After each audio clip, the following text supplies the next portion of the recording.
Never shall innocent blood be shed, yet the blood of the wicked shall flow like a river.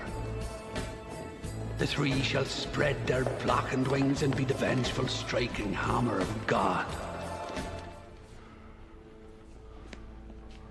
You people have been chosen to reveal our existence to the world. You will witness what happens here today, and you will tell of it later. All eyes to the front.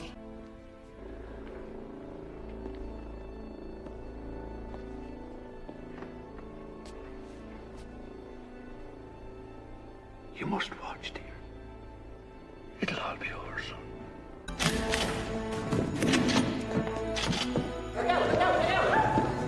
Now you will receive us! We do not ask for your poor, or your hungry. We do not want your tired and sick. It is your corrupt we claim. It is your evil that will be sought by us. With every breath, we shall hunt them down. Each day, we will spill their blood till it rains down from the skies. Do not kill, do not rape, do not steal. These are principles which every man of every faith can embrace. These are not polite suggestions. These are codes of behavior. And those of you that ignore them will pay the dearest cost. There are varying degrees of evil. We urge you lesser forms of filth, not to push the bounds and cross over into true corruption, into our domain. For if you do, one day you will look behind you and you will see we three. And on that day, you will reap it. And we will send you to whatever God you wish.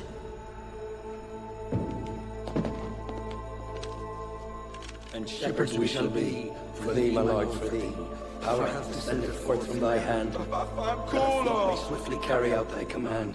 So we shall flow ever forth to thee, and teeming with souls shall it ever be. In nomine Patri. Et Filii, Spiritus Sancti.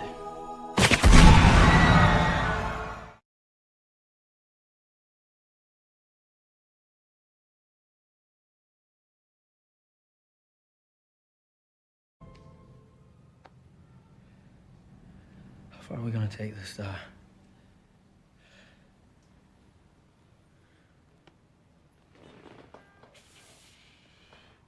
The question is not how far. The question is, do you possess the Constitution, the depth of faith to go as far as is needed?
Good evening, gentlemen.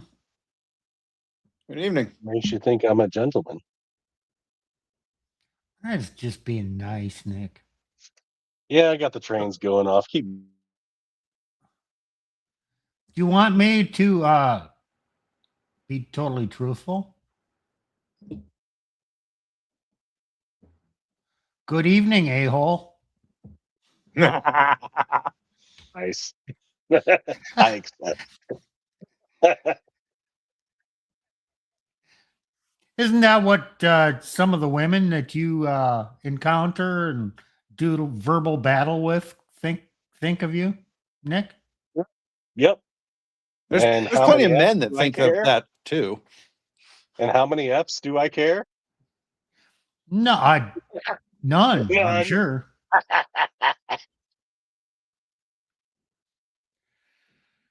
Well, I'm leading tonight. So we're going to explore a topic. And I really mean that. We're going to explore it. Like a don't woman? think our conclusions, my conclusion, is, or the answer is particularly useful. Are you Oh, going on a journey, Steve? in the masculine sense, yes. Nick. Oh, okay. Just making sure. So Plutarch put up a title for our stream, but I'm going to condense it down. The question is, does premarital sex result or does premarital sex cause divorce? I'm bringing it down to that concise statement. There are Well, alpha widows. Yeah. The title was for YouTube, just so everyone knows. Right. I know that. Yeah. But we're going to bring it down, just cut to the core of the issue. Does premarital sex cause divorce? Immediate cause? No. Oh, okay. Before we get into defining the question, from a Christian standpoint, I'm going to ask Nick a question. Does sin result in death? Yes. Oh. How do you know that, Nick? Does the Bible teach us that? Absolutely.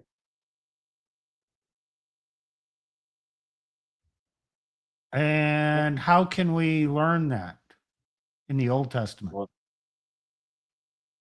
Well, Genesis chapter 2 and 3. Oh, okay. There was no death, and then In Romans sin chapter entered the 5. world. And Romans chapter 5 also reiterates what happened with Adam. I think I see where Steve is going with this.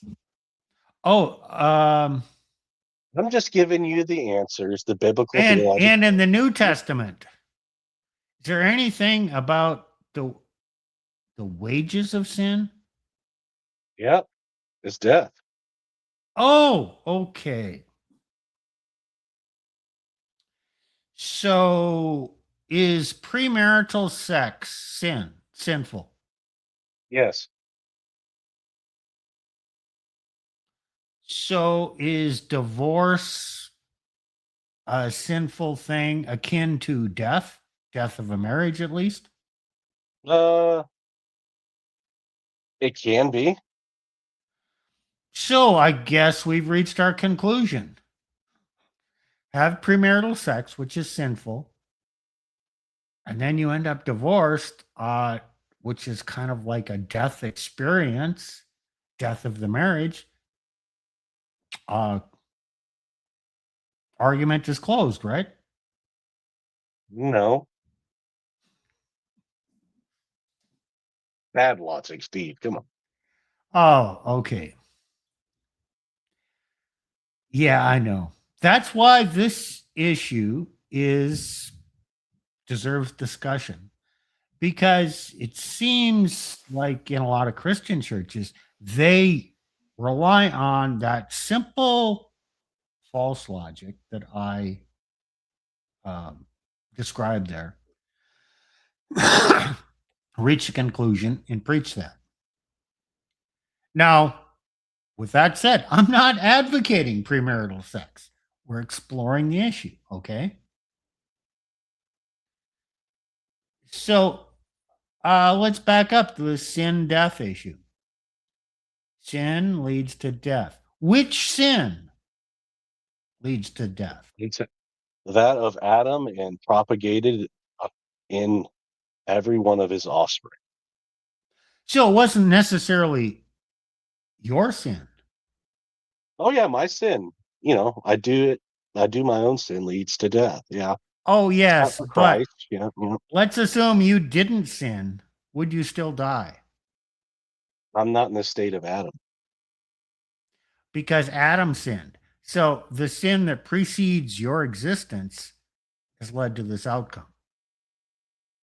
Yes, Now, but I'm of also course, personally responsible collectively, for we my are own. all responsible. Yep. Yes. Yes. Okay. Yes. So, in a similar way, premarital sex, was that the sin that leads to divorce? Your premarital sex?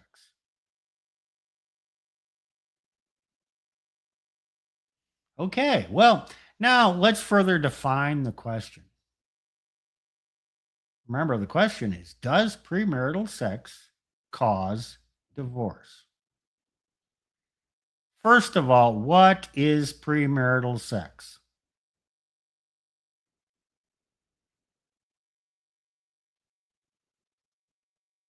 You got to answer this one. I'm not going to give you the answer. Well, that's what it sounds like. Having sex before you're married. There you go. But does does oral count? Are we going to do Mormon language lawyer I'm lawyer just, games? I'm being a good evangeli squish right now. Okay, now which premarital sex? All of them. All of them. So all premarital sex is all of them. Now, do all of them lead to or cause divorce? No. Because you have virgins that still get divorced. Well, yeah. Now let's those got married when they were virgins. Let's distinguish premarital sex. There are two types.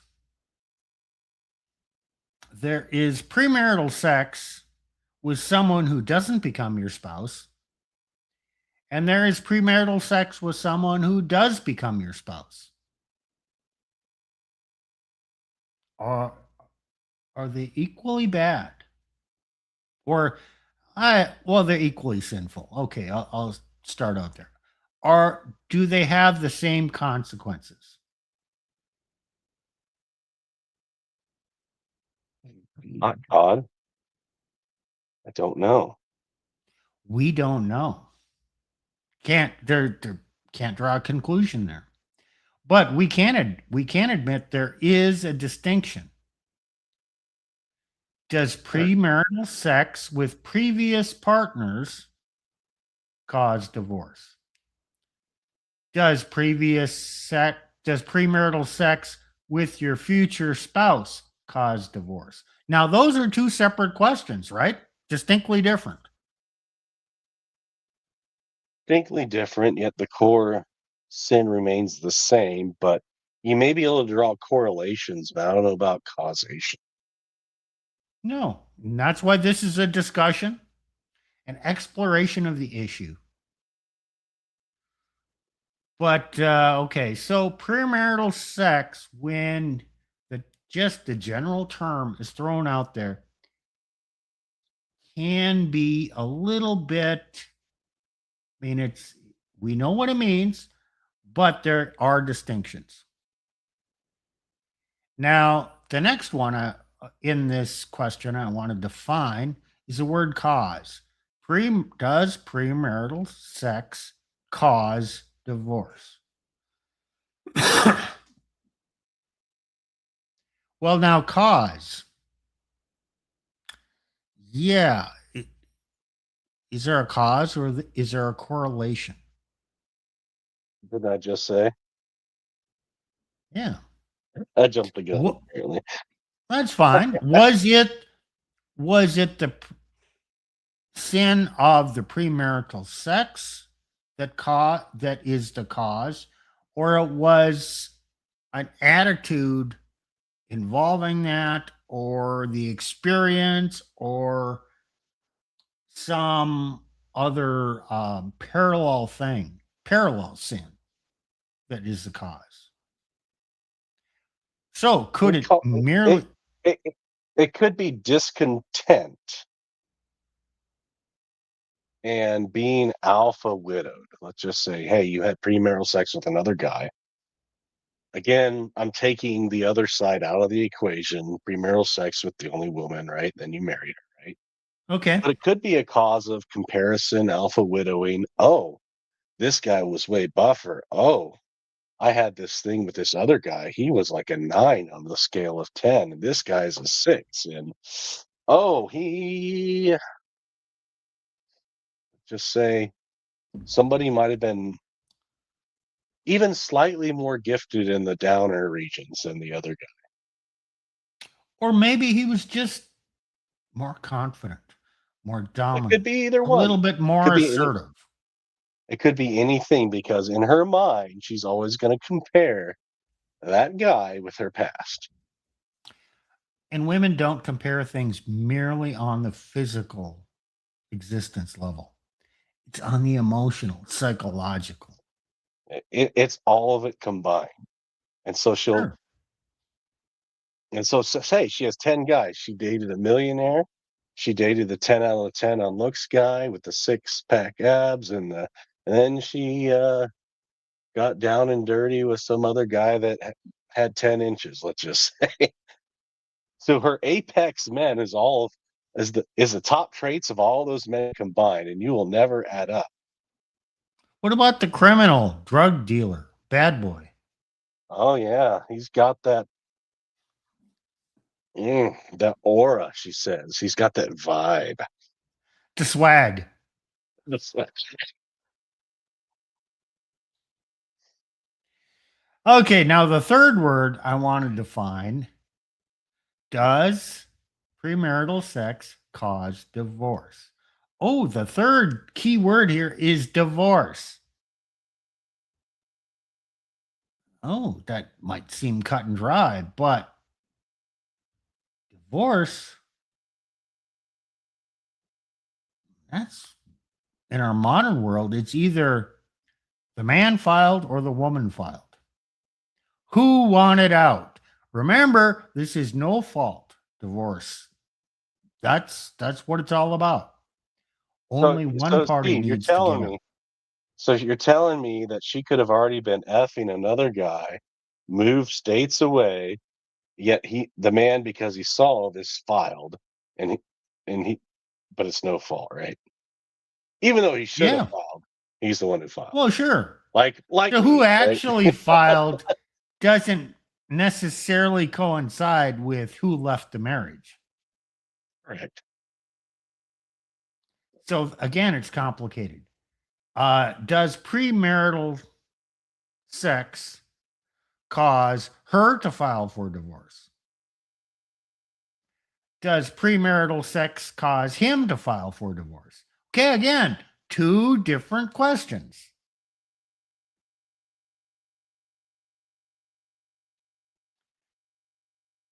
So, are you guys starting to see why this is a difficult question? And there's no conclusive answer?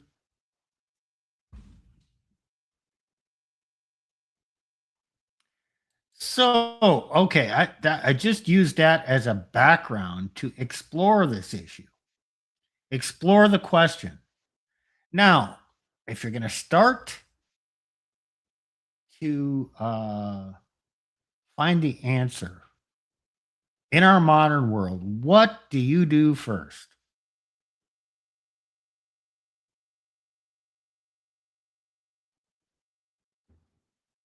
Come on. What do you do first, Plutarch? Well, you ask the internet. Oh, Oh, yes, that would be it. I hate that answer, but that's what people do. Question that the Okay. guy asked probably is, why won't she F me? Yeah. Well, then he's going to go to the internet and start looking for information. Hey, we're modern guys.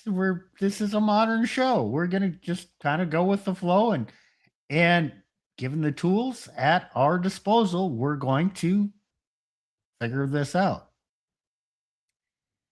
So, yeah, I went to AI.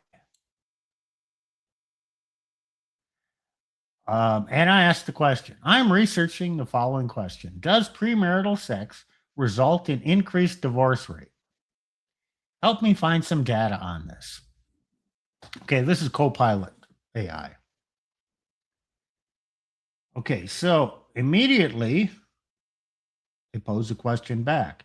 Does premarital sex increase the likelihood of divorce? Okay, first of all, notice that it subtly changed my question. But probably fine.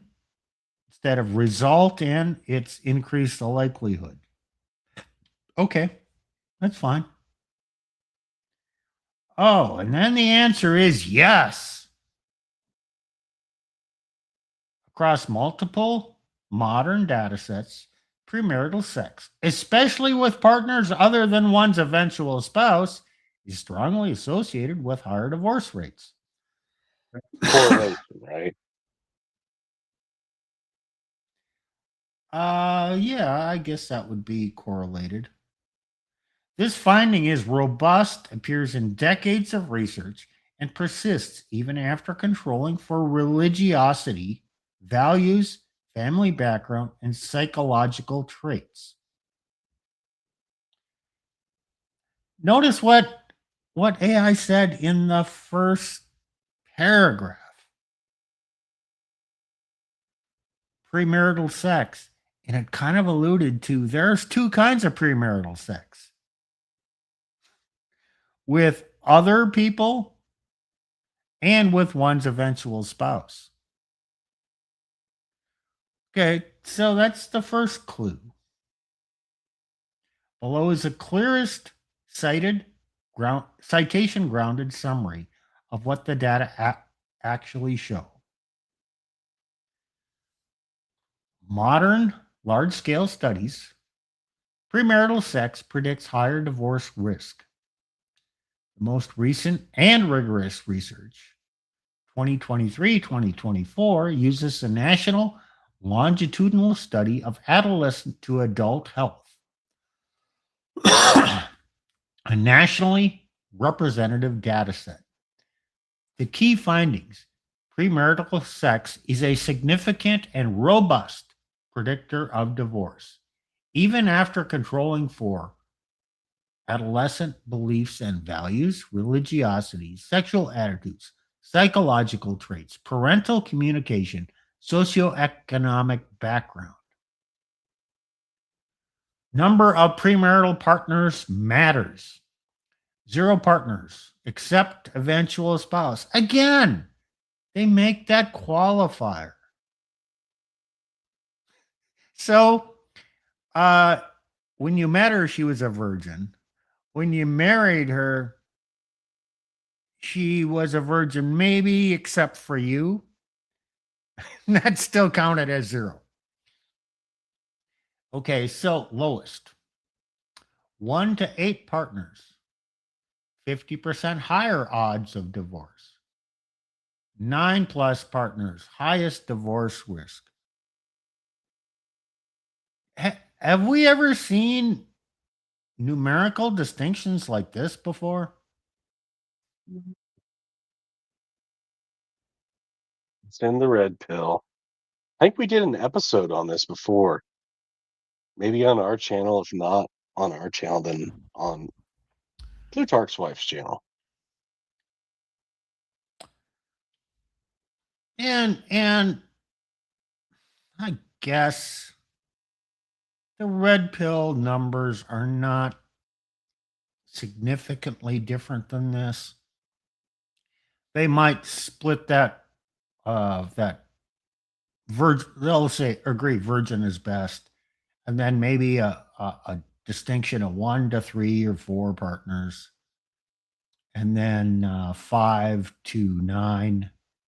That's higher, and then over 10. Oh, don't touch that. But in general, it's pretty much the same. Would you agree?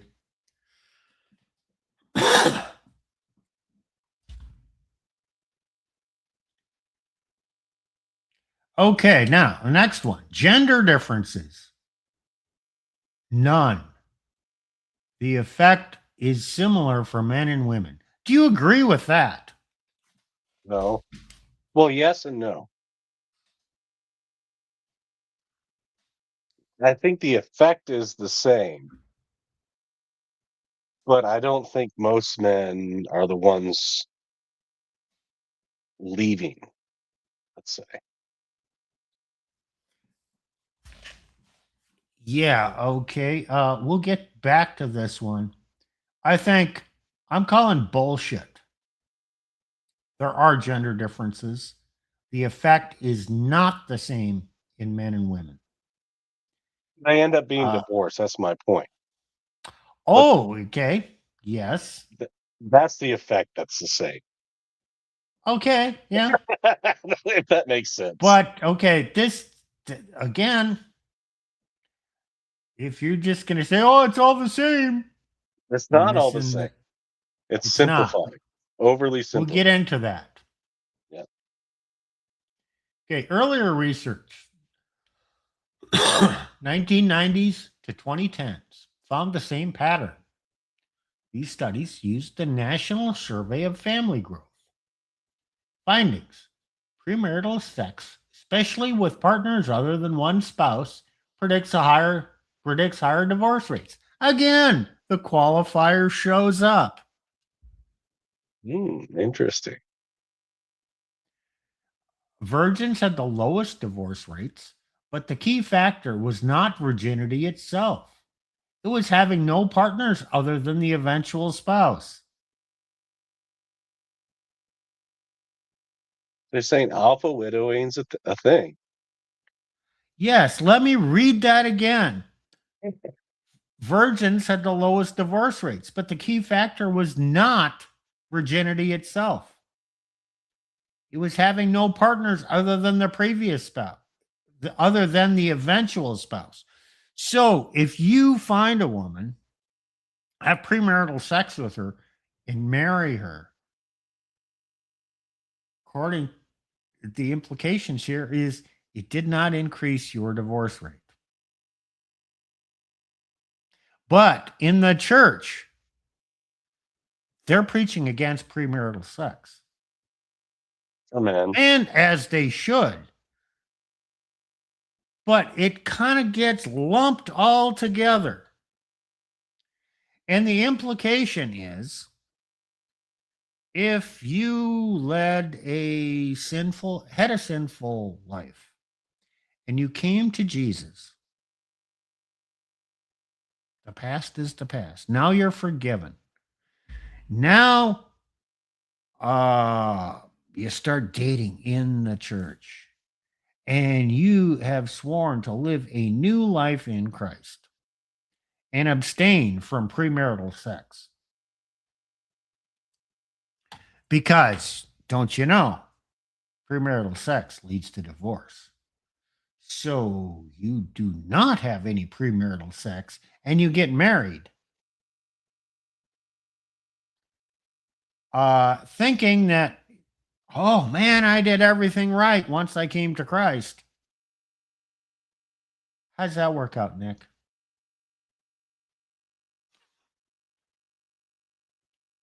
Talking about the Reform 304s. Yeah. Oh, what are Reform 304s? Tell me about them, Nick. Oh, you mean that she can be a common slut, right? Common 304, put it on a calculator, flip it up, read it backwards. Yeah, you know what it says. Okay. So you could sleep around, do whatever you want, but your magic Jesus baptism or profession of faith will absolve all your sins. But not only that, it's the false assumption that's going to rid all this from your past, that it's going to be erased away. All your past and experience is going to be erased away internally, and that you have this blank slate, which is completely false. You still have this history, experience, sensations with all these other men that you've been with before, and you cannot help but compare the man you're with to every man you were with in your past. Hey, Nick. Are you saying that repenting of your sins does not remove the temporal consequences of them? Imagine that. Yes, that's what I'm Okay. saying. I want to push on that a little bit, because one of the things that the church heavily promotes these days is almost this. They're not dumb enough to say it outright, but there's this thing in propaganda where you say the less specific your language is, the more people are likely to believe you and follow you, because they put in their own beliefs. Okay. So because the church doesn't explicitly say, look, you may be forgiven, in your eternal soul may be forgiven, but there are very real consequences to this behavior, then the women they don't hear when you say, oh, there's going to be consequences in your soul. No, all they hear is your soul is saved, and they go, oh, that must mean I am free from all consequence from this day forward. And the reason I bring this up is because I have had numerous conversations from when I was a teenager on, where women would, and they wouldn't say it, but they would act, and they would speak about Christ as if all it took was the act of eternal forgiveness to make it so that those temporal consequences should no longer apply to them, right? And Do, Steve, do I think do that's what they you're still getting at. experience pain in childbearing? Right? Yeah. Well, yeah, but do they understand what that means? No. They live in la la land, man. So, I mean, that's why we're exploring this question. The church leads you to believe that avoiding premarital sex with your current eventual spouse, assuming you get married, is going to set you on a course to have a good marriage and lower your divorce rate. No. Not true. You should But then abstain again, for most your own people don't conscience abstain sake. from sex anyway. So, You should they're abstain from for your own conscience sake, to glorify God. That's why you should abstain. But Steve's right. I mean, look, there's a reason why you got engaged and you got married 2 years later. Now you found a woman, you thought she was marriage material, or the family thought she was marriage material. And okay, she's not a freaking she's not a wreck, right? She's somewhat attractive. Okay, she's got good value. The family approves of her. She's kind of attractive. Okay, you get engaged, and then you didn't wait 2 years. You might have waited 6 months, if not less. you know what? This is bullshit. That you're going to get engaged and then you're going to wait 18 months, 2 years to get married. What the fuck? Yep. If you're going to get married, you know what? Propose, you accept, you know what? Get married in a month or two. There's no reason. Oh, no. You have to go through premarital counseling in the church because we need to know that you know what marriage is all about because, we have to lower the divorce rate. How the hell is that working for you, church people? It's not. So meanwhile, you're delaying them getting married so you can give them training and your divorce rate is virtually the same. And you're promoting this idea that she gets the fairy tale wedding and her special day and all this bullshit. No, you know what? This is about life. Hey, Steve, If you're going to get married and you're engaged, get fucking married. Next week, 2 weeks, a month from now, you don't need some big fancy wedding. Steve, where's premarital counseling in the Bible? It's not. I'm not saying it's a bad thing, but I'm just saying it's not there. Well, okay, Nick. Okay. Here's my view on counseling in marriages. I did marriage counseling right before I got divorced. If you're in the counselor's office, save the money, go file divorce. Okay. If you think counseling is admitting that you have a problem that can't be fixed. The rest of it is just a grift to pay expensive psychologists. Okay. That's the first thing. And the second thing is, Steve, but you can keep going. Okay. The second thing, Steve, is the purpose of the long wait is not for the marriage. The purpose of the long wait is so that she can put together the ideal wedding, which will take time. And lots of money. Yes. Okay. I agree. But in the Catholic Church, they have this thing called pre-Cana. It's marital training. And it's about a 6-month course weekly, and you have to go there and listen to some happily married couple talk about marriage and what it's all about. Bullshit. Do you think it has an egalitarian bent? Absolutely. Probably. Happy wife, happy life too. But Steve, I'm just going to say it. Pre-marriage counseling is training up front for the marriage to fail. Okay. See, this is my thing. Okay, guys, we've had episodes about modern marriage is not real marriage and it's actually male concubinage. So I've heard this in seminary and I bought into it myself, not realizing the system is fucked, right?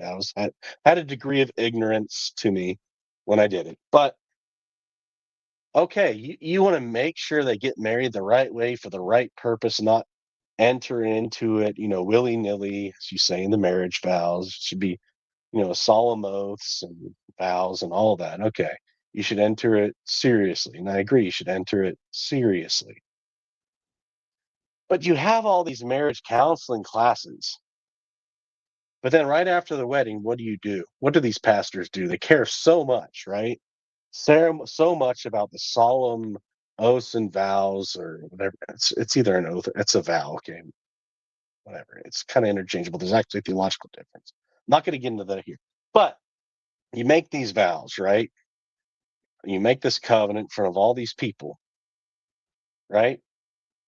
And then immediately they make you sign a contract with the demonic state, making you a freaking male concubine, allowing this abomination of the system to take you for all you're worth if she ever decides to leave.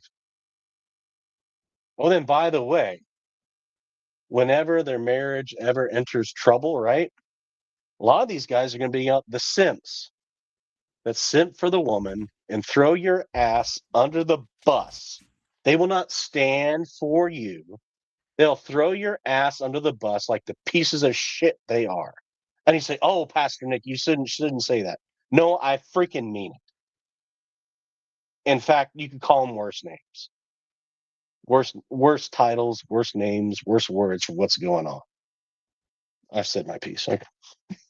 Okay, so we're getting off track here. So let's go back.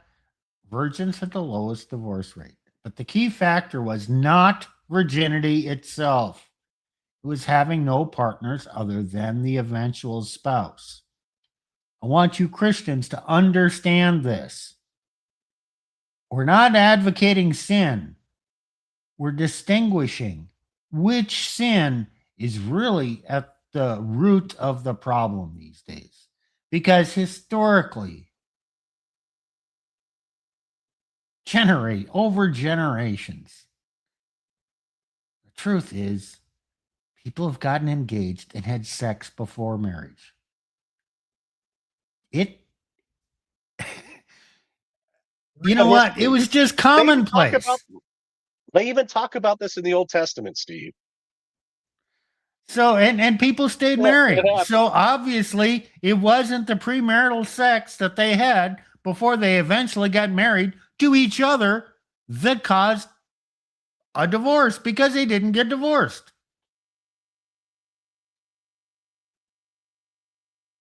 Because the women were restrained by laws and the community and the church. I agree, but we're not going there today. I know. Okay. Okay, so again, it says what the effect was not explained by religiosity, values, personality, family background. Okay. How big is the effect? Okay, well, this isn't really telling me anything different. 1 to 8 partners, a 50% higher odds of divorce. 9+ partners, 2 to 3 times higher divorce. 0 partners, except eventual spouse. They keep bringing that up. That's the lowest risk. I mean, you mean God is kind of, wow, you think God's right on that? Man. I mean, that he designed it that way. It appears so. Interesting. Oh, and then they're making the same point we've been kind of hammering on. Having premarital sex with the eventual spouse only does not show the same elevated risk. Gee, that's interesting. Because their experience is one man. Which would coincide with what the red pill talks about, right, Nick? Yes, that's correct. I'm not saying premarital sex is good. Just saying. Experience does matter. Is red pill truth anti-Christian, Nick? Not necessarily.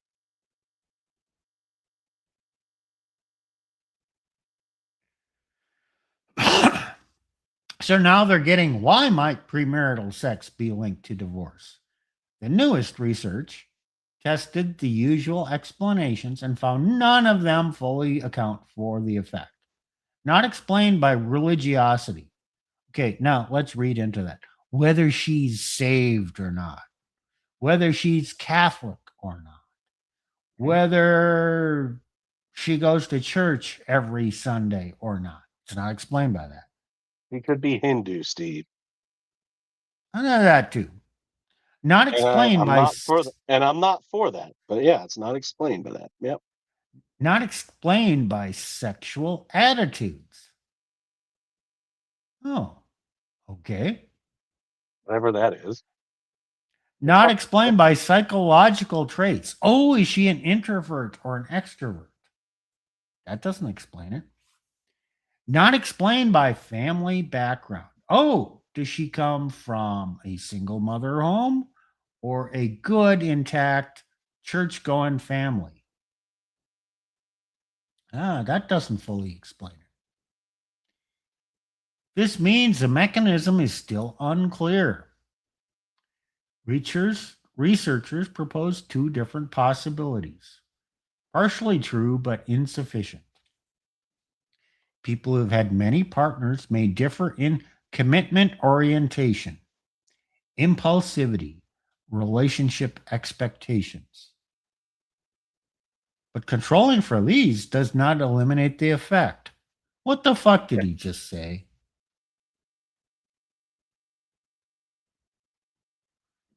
Commitment orientation. What the hell does that word salad mean? You tell me. I don't know. It sounds like a female language. Impulsivity. Well, damn. That means she just You meets. just had to hop on that dick. Exactly. I could understand that one. Relationship expectations. I mean it Ow. for as long as it's good. I don't know. She wants the money and the kids, but dang, she still expects him to be a 10 with a 10-inch dick and to last more than 10 minutes. Well, and a sizable bank account Yeah. and a German car on the driveway. And the more partners she has, the more expectations she'll have. It Okay, should be so less, but it always increases. that's selection effects. Now, causal effects. Plausible, but unproven. Learn relationship patterns. Comparison effects. Reduced pair bonding stability. Lower marital exclusivity norms. Okay, what the hell are they talking about here? What's learned relationship patterns?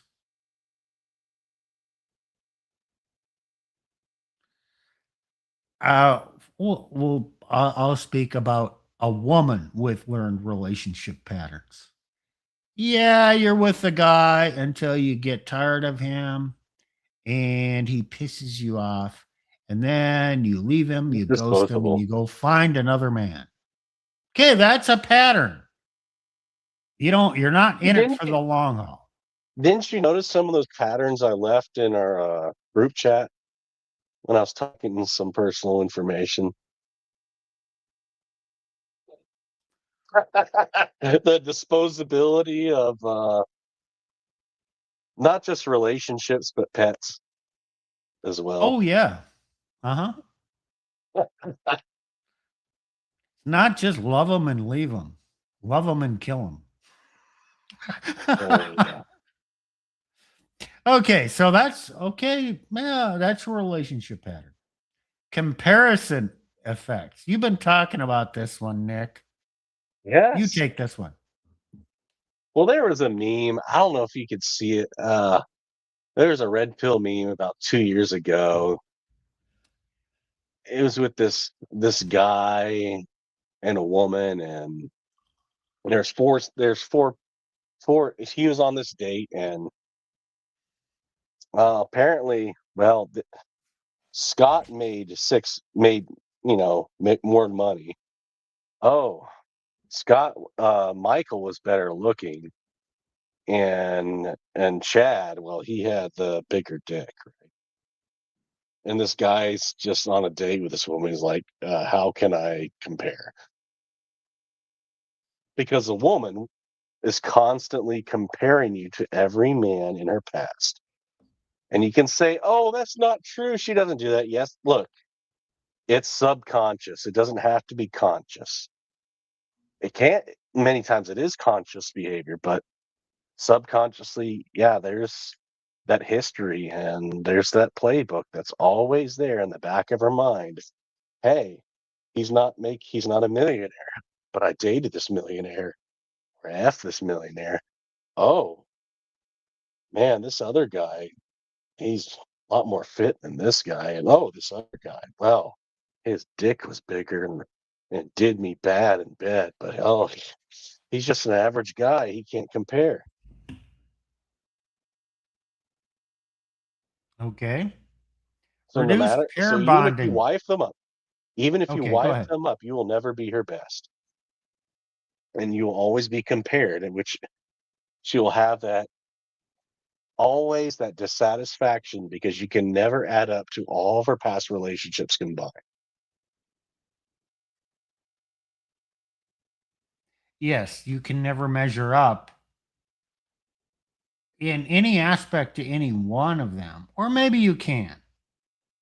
But the best traits of every man she's known, not a chance. So, reduced pair bonding stability. Who talks about pair bonding? What guy talks about that, Nick? Many guys in the red pill. You can talk about Rollo Tomasi, Rich Cooper, even the guy in what's his name in Redonkulous Regiment. Terrence Pop. Yeah, Terrence Pop. Yep, and many others. So, yes, the more partners she has, the reduced pair bonding ability she has. What is the red pill remedy? Well, it depends on which aspect of the red pill you adhere to. The one they're selling. Well, the PUAs, that's the pickup artists. They No, doesn't. no, the red pill. How do you determine if she's going to stay? What do you need? Another 3-letter acronym. You want me to tell you what it is? Steve, it's your show. Tell me. GBD. GBD. Genuine burning GBD. desire.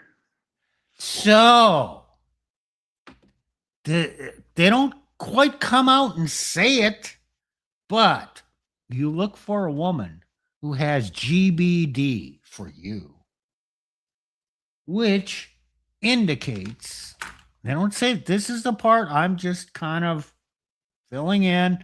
Could be wrong, but this is my perception. If she has GBD for you, she is pair bonded with you. So therefore, she is Maybe. safer. Probably safer, but I wouldn't say it's a guarantee. And how long is So, it going to last? well, they don't address that. They recognize the problem of pair bonding. So they look for GBD as an indication that she is able to pair bond. And then they just leave it there. Let's not go any further.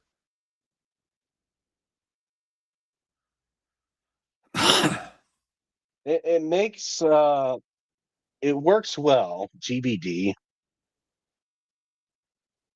Ideally, you want that to carry on throughout all your relationship, right?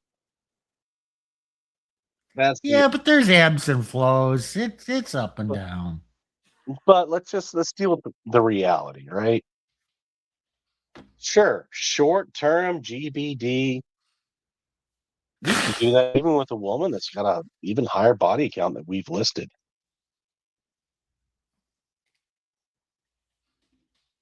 But for how long?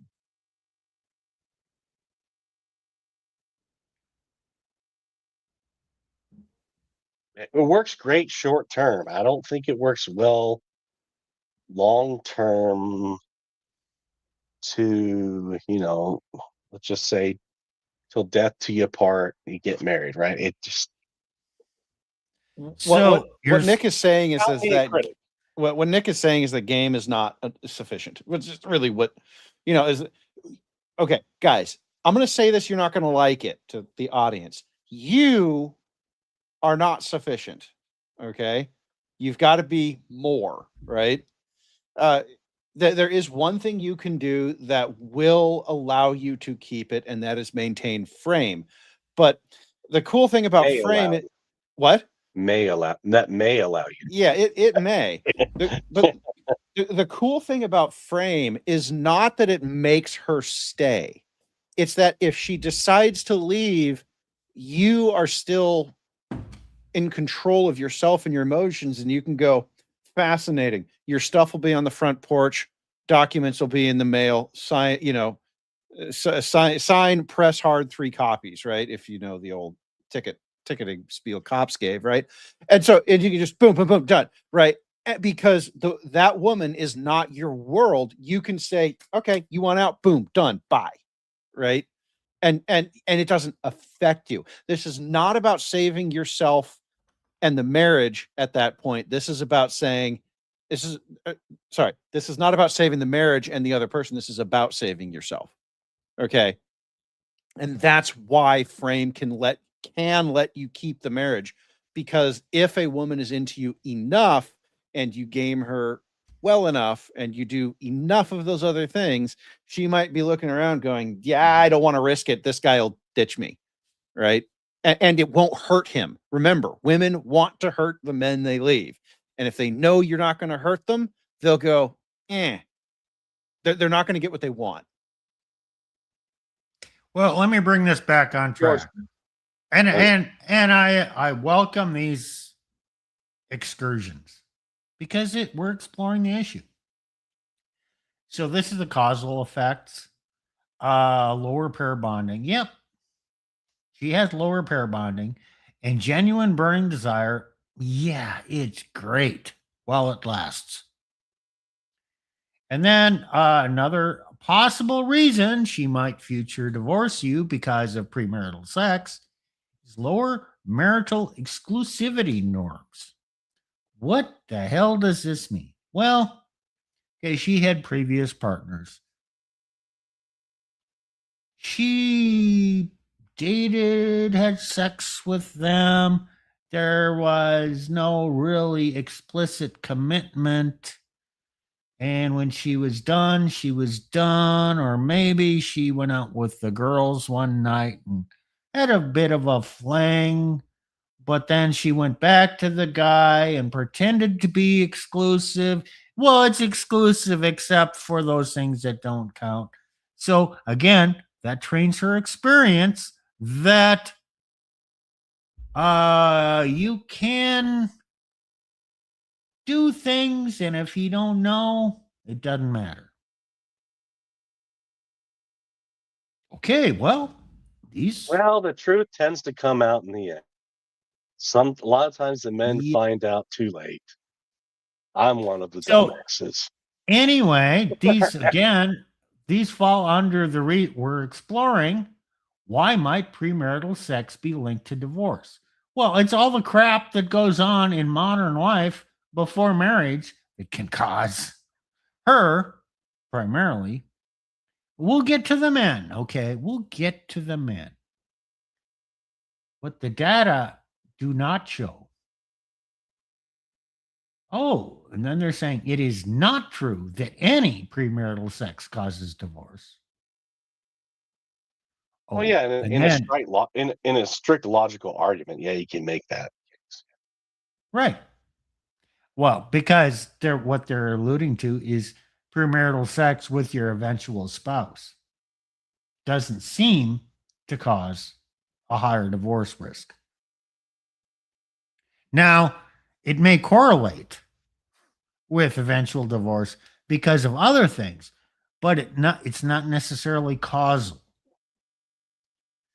Okay, the risk is dose dependent. How many men has she gotten dosed by? Steve, how long has the red pill been saying this? Since there's been a red pill? I mean, look, the number, body count matters, and all of the feminist screeching about how it shouldn't matter doesn't change the fact that every shred of scientific evidence we have says it matters. And it's pretty much the thing. Right? Now, you're correct, but at the same time, you can't say that is what caused her to pull the trigger. Of course not. Of course not. What it does is everybody increases the odds. Interesting. I agree with you, by the way. Well, every additional dick reduces the strength of the bond.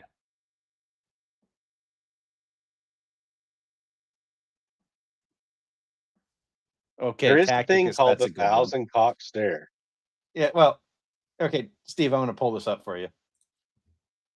But Steve doesn't know what dose is best for her, so she has to take a journey to explore multiple doses.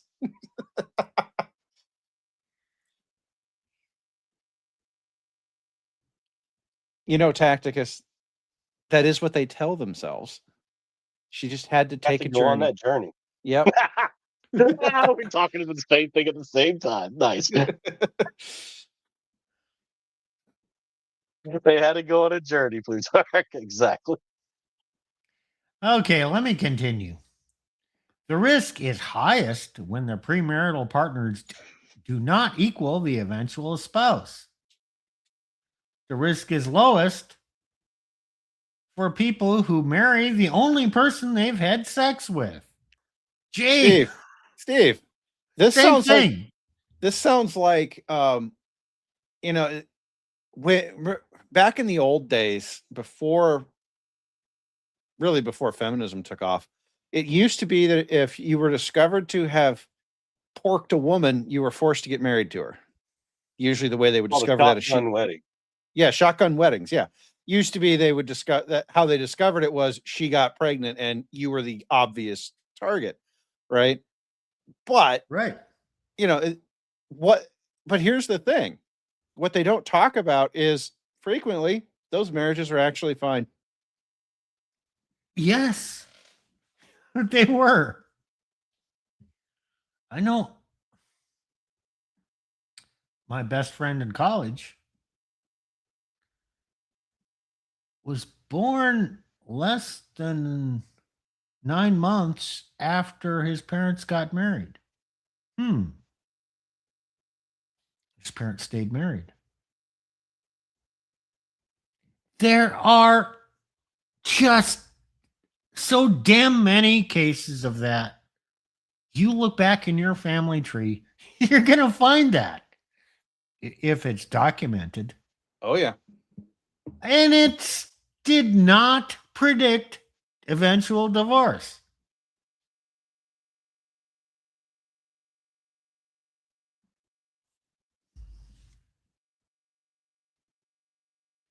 Okay, what else do we got here? Bottom line. Oh, we're ready for the bottom line. Across decades of research and multiple national data sets, premarital sex, especially with multiple partners, predicts a significantly higher divorce rate. The relationship is strong, statistically robust, replicated across data sets, not explained by common selection factors. The effect is dose dependent and gender neutral. I'm calling bullshit on that gender neutral. Me too.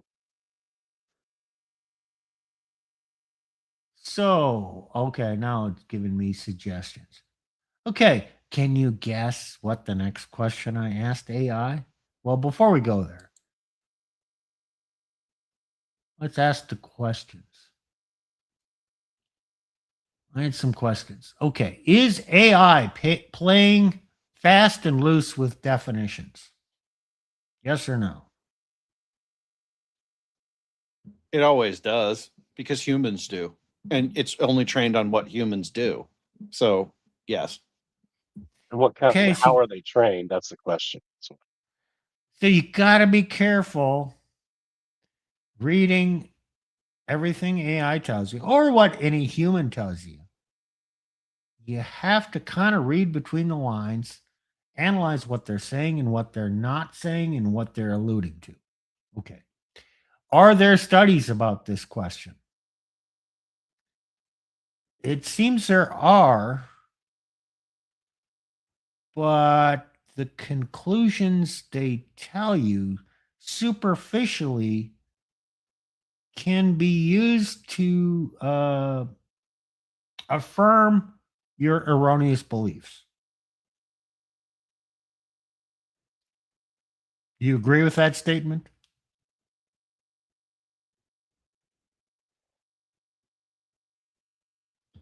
Well, AIs are always going to how do I put this? They're always going to stroke your ego. But the studies say, yes, premarital sex does lead to divorce. And so for the average person, they got the answer they wanted. I think this goes back to the reproducibility crisis, and correlation is not causation. I think that's what you're trying to prove here. Again, you got to know what you're looking at. That's Right. all I want to point out. Are the studies biased?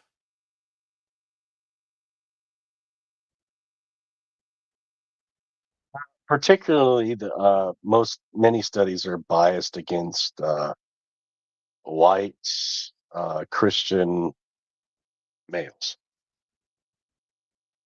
And they're biased against distinguishing differences between men and women. And every person has an agenda, something they're trying to prove. Biases in how they define the questions and how they present the conclusions. So yeah, of course, yeah, they're biased. That's not necessarily bad. It just is. Plutarch, does AI have a bias? That's a tough one. Some are programmed with biases in them. Generally, my experience with Grok is that it doesn't, outside of one particular topic. But the most biased AI is the JQ. Yeah. The most biased AI by far is Claude. And then Chat GPT will be the next most biased. Gemini is surprisingly better than you'd think. It's not great.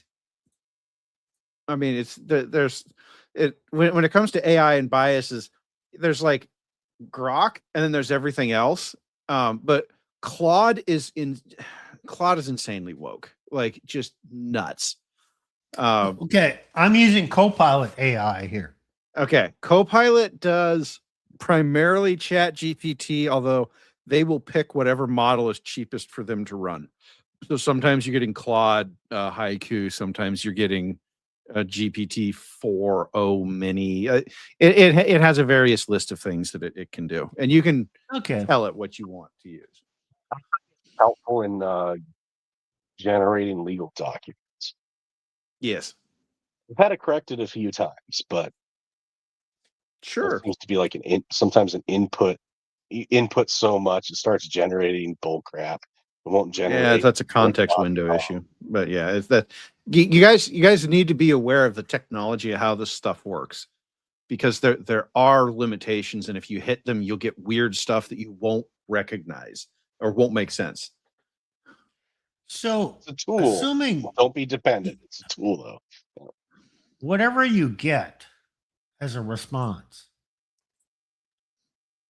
are there hidden truths within their response that they may not be highlighting? Well, you still have to think about the response. You still have to understand the words that it's using. Like, you don't get to replace your brain with an LLM. Well, we exposed a lot of the hidden truths. It really did distinguish premarital sex from promiscuous sex. In other words, it kind of said premarital sex with your eventual spouse isn't really a big determinant of future divorce compared to premarital sex of the promiscuous kind with other people. So, okay, you know what? To a lot of people, that would be hidden information because it wasn't highlighted. But it was mentioned over and over and over. Okay, now we can move on to the next one. Okay. Are the effect of previous partners the same for men and women? No. Okay, and it gives the answer. Short answer, no. The effects. Oh, hold on. That's a double negative. Hold on. It's trying to pull a fast one on me here. No, the effects are not different for men and women. No, Okay, it's not trying to pull a fast one. It's It should be a no period, then yeah, it's how LLMs manipulate language and their love of So M what's it? dashes. What's the answer? Are the effects the same or are they not? Is it agreeing or disagreeing? It's saying that there are. It says there are no statistical. It says it later. Just guys, you Okay. need to learn the difference between M dash and AIs. It's a whole thing. You can go read about it. So Okay. look, here's the thing. When you ask AI questions on this, it's going to summarize what the data and the reports say. Now, if the study does not study it, and the AI can come to the conclusion that based on the summary of available data, there's no statistical difference because there's no data. it says best. It makes a qualitative judgment. That's a big uh-oh right there when it says the best. That's the same thing with textual criticism. The New Testament says the majority, the most ancient and best. Bullshit. Bullshit. Well, and the thing is that one of the ways you can get this result is by studiously ignoring any data and excluding it out of the data sets, right? So the one thing AIs have almost no defense against is selection bias, and that's something you guys need to be very aware of. It is very easy to manipulate an AI to summarize data exactly how you want it to be summarized by manipulating the inputs of it. Okay. This is what I think happened here. The inputs for the data probably don't speak one way or another on gender differences. And so it just says, oh, well, there are none.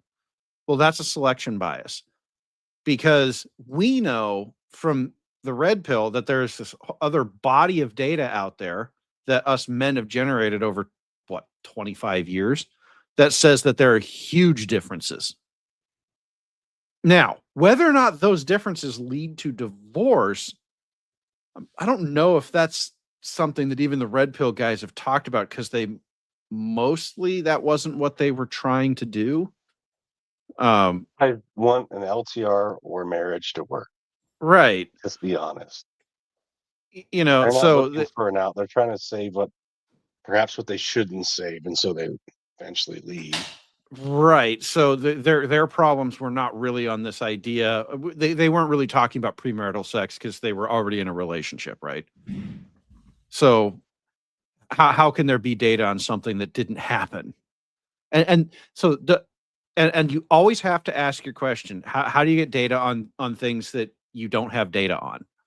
And in this particular one, like we know that this isn't true, but there's no way for the AI to know that it isn't true. Okay, let's continue. The best modern data shows no statistically significant gender differences in how premarital sexual partners affect later divorce risk. This finding is extremely clear in the most rigorous recent studies. Okay, But Steve. the Again. best, Okay, Steve. Before you keep going on, the AI okay, is showing its hand by its qualifiers. Go up a bit. Go up a bit. I want to highlight these words. yeah. This is how you detect bullshit. The best modern data, then down below, most rigorous recent studies. It suggests a selection bias in itself. Sure. Okay, now let's get into this best research. Two major analyses, both using national longitudinal study of adolescent to adult health, directly tested whether men and women differ in how premarital partners predict divorce. Smith and Wolfinger, 2024. The Journal of Family Issues used event history models with controls for adolescent beliefs, religiosity, values, and personal traits. Tested an interaction between gender and number of premarital partners. The finding: there is no evidence of gender differences. Okay. Oh, same two people, Smith and Wolfinger, 2021, in the draft. Who the hell cares? That's the draft of the same damn study. Two independent analyses of the same damn study by the same damn people. One a draft and one, oh, included this. Oh, they reached the same conclusion. I'm shocked. Stop. So my supposition by the AI's careful use of language before we jumped into this, confirmed by using the same damn people to basically slap themselves on the back and say, "Here you go." No, Nick, don't assign that much humanity to these things. To the AI, they are different studies because they exist in different places on the internet and were published at different times on the internet. Therefore, they are different to it.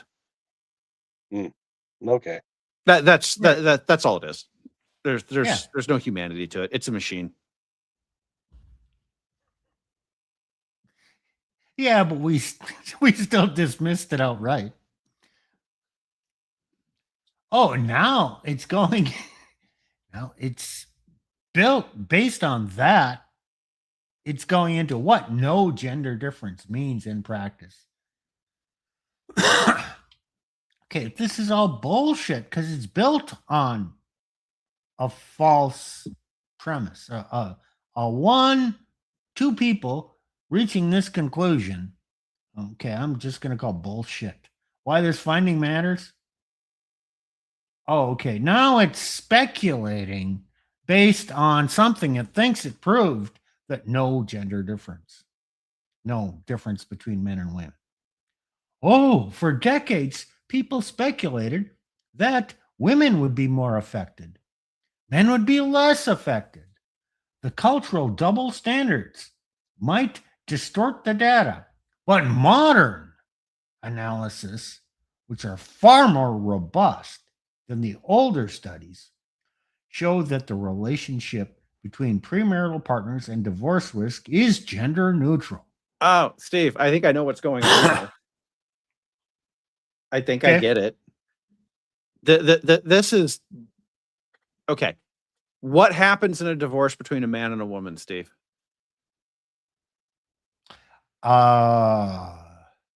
They end up getting divorced. Okay, correct. So now I have one man and one woman getting divorced.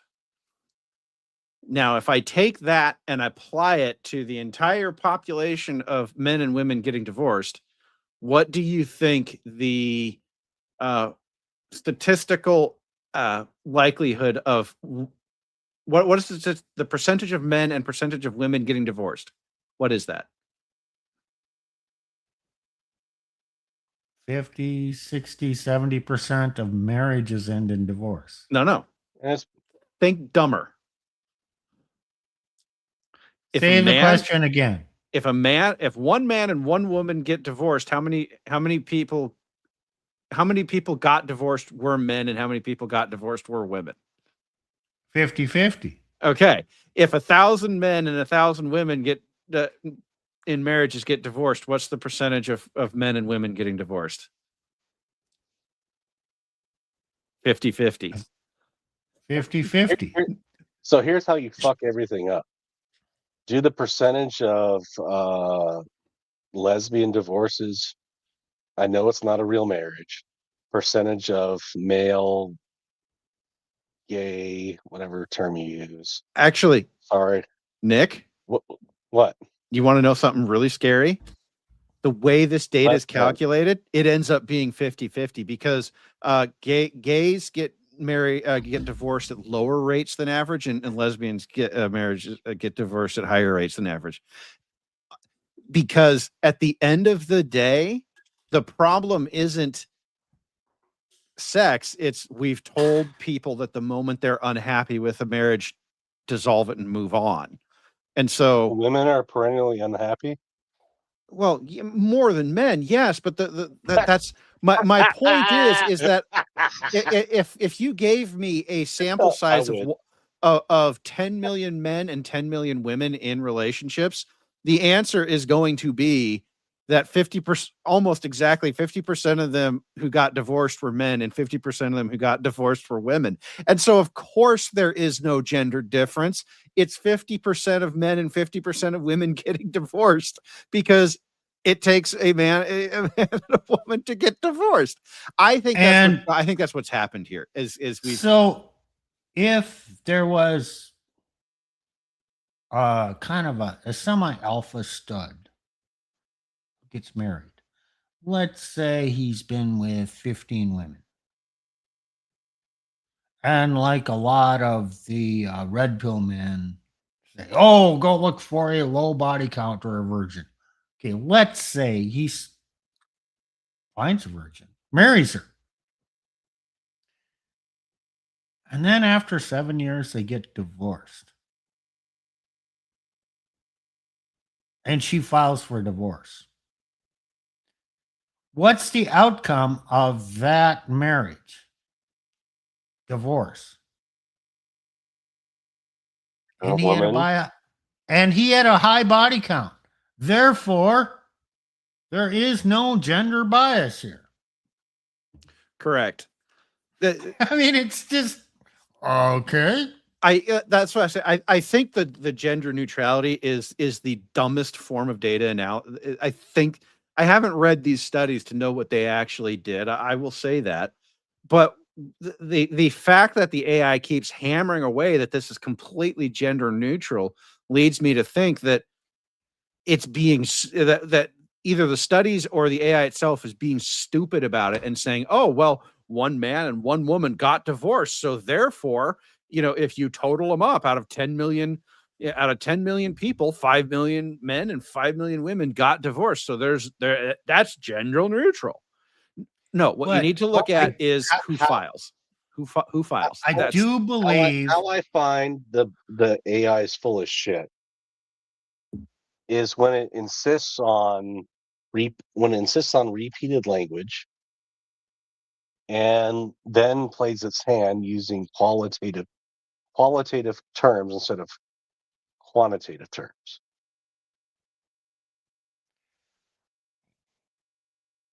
Yeah, but AI has a strong bias pre-programming of gender equality in all things. It's a qualitative measurement.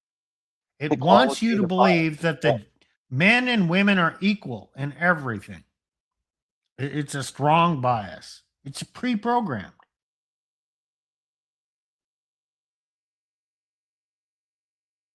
Okay. The mechanism, it brings us, I've asked other things. The mechanism is not about gender norms. It's not about female versus male psychology. Whatever drives association appears to operate similarly across the sexes. When I've asked it and other things about the differences between men and women, it will adamantly say there are no differences in the sexes. There are only individual differences. This is very Chat GPT coded, by the way. It's Chat GPT is one of the ones that's very carefully. You're not supposed to say that women are bad. It will say that men are bad. It will do that, but if you ask it a question where it's not, but no, I think I know what's going on here, and it's going to try and say, but the data says, and I really do think it is as stupid as 50% of men and 50% of women get divorced, so it must be gender neutral. Guys, don't think that this stuff is intelligent. Don't think that the researchers are sitting here not trying to push an agenda and they won't do something stupid like saying, oh, well, one man and one woman got divorced, so it clearly doesn't affect that. No, the answer is go look at who files, and that's the number that really illustrates where the problems are. The women file 70% of the time, hashtag deal with it. And so, just because that's the thing, who files tells you far more about the mental state and the desires of the people going on. When the woman files and the guy doesn't, it's probably because he's fighting for the marriage, probably doing marriage counseling, thinking he's going to do all these things, and it's not working because what she really wanted was new dick because she was a slut before they got married. Okay. Okay, and it's saying that here.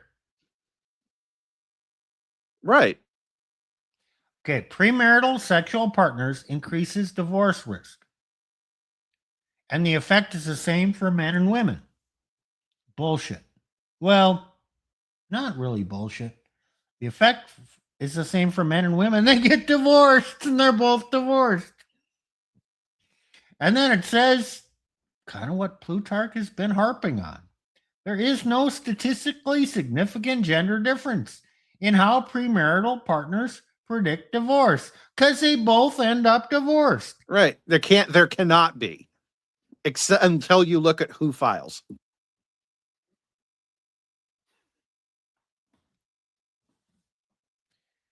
Well, this show is going exactly as I thought it would. We get to explore the issue, and Plutarch gets to give us an education on AI at the same time.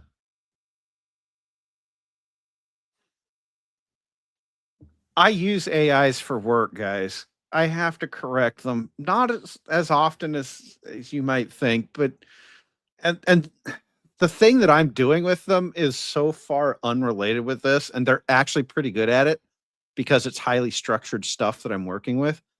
This kind of stuff, I'm sorry, they're just you have to know, you really have to understand how the underlying technology works. Like, I'm not saying you need to understand the mathematics behind the technology, but you need to understand transformers and tensor algebra. I think I said that right. It's not calculus. There's a tensor calculus. I don't fucking know, and I don't care. But you need to know that, it's vector algebra, tensor calculus. There we go. You need to know that these things are happening. Specifically, you guys need to understand, but you also need to understand things like model weights, which is how they influence. You can, but bottom line, you got to understand AI is not telling you the God's honest truth. It doesn't know it. So could I have gone to a better AI and asked these questions and gotten different results? Yeah, probably. Maybe Gab AI. But no, I actually don't think you will. Would that have served the purpose of this of our show? No. It's to discuss the issue, to teach you to analyze what the question you're asking and the data that comes back, and to learn that, okay, AI is a good resource, but it's not a definitive answer.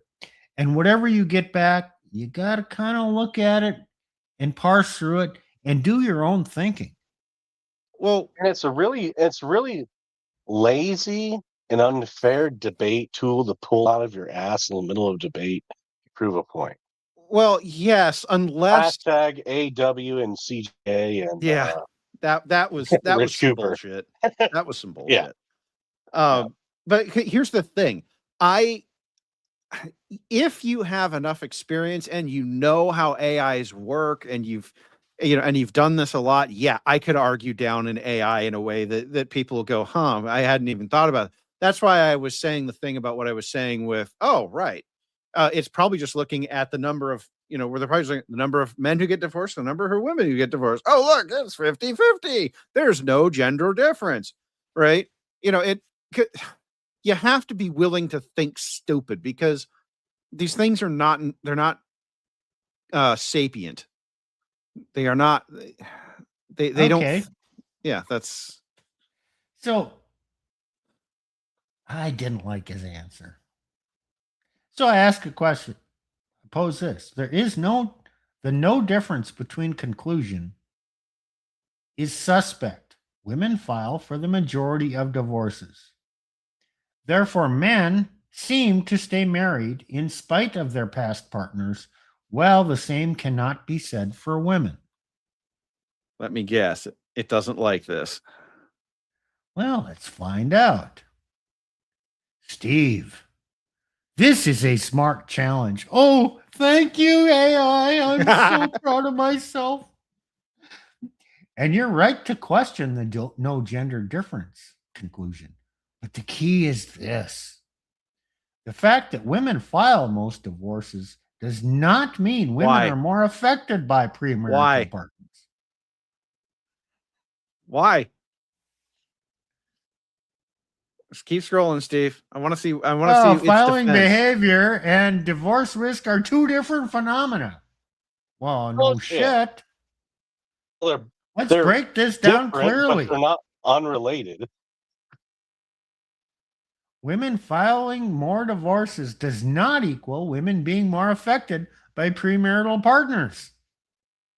How does it draw this conclusion? Each item begins with a guided link. Women file for 70% of divorces. This is true and well documented. Filing is about who initiates, not who is unhappy. Hold on. What the fuck? Okay. Whoa. Huh? What the fuck? Huh? What the fuck? She's happy and she files. Does that happen?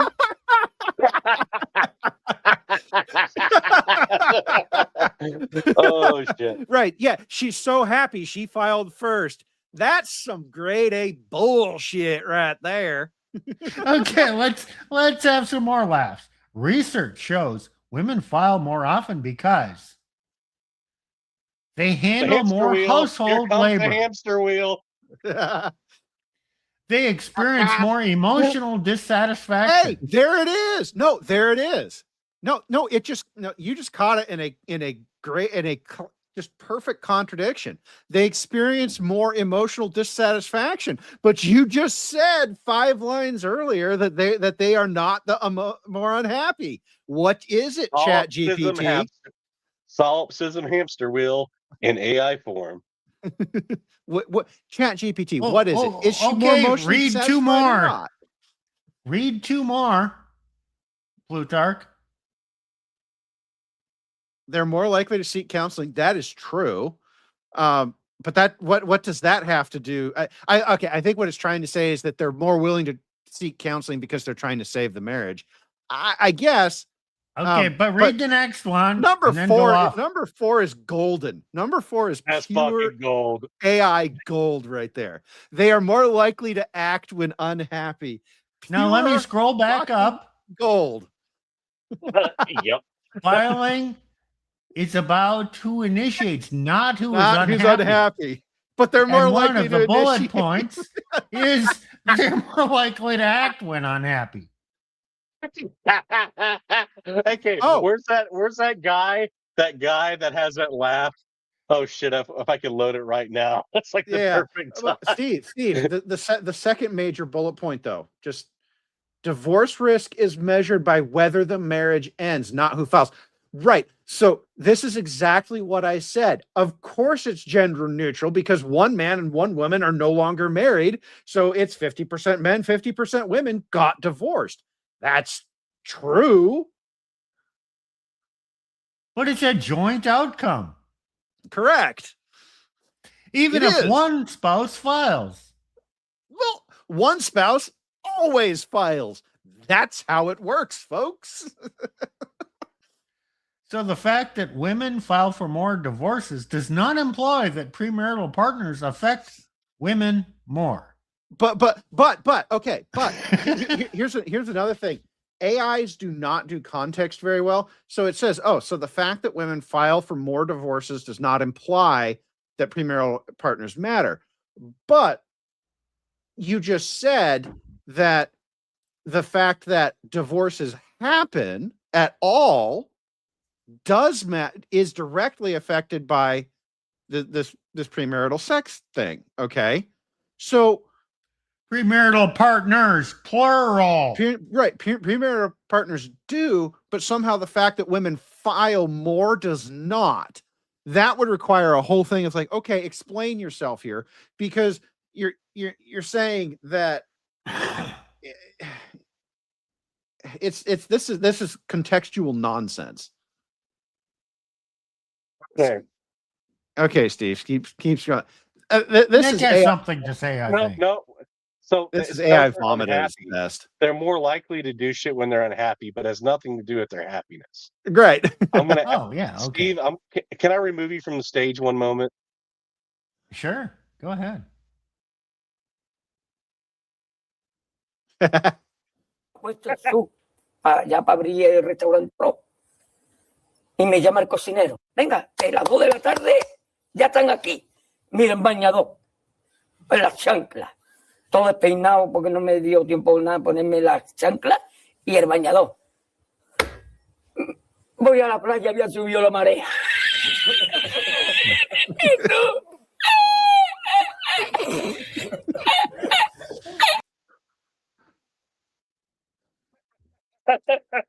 All right, Steve.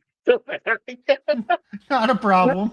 Steve, screen capture this or something, because this is going in the book of AI bullshit. What do you mean screen cap? Oh, okay. Yeah, screenshot that chat sometime when you get it. That is pure gold. Okay.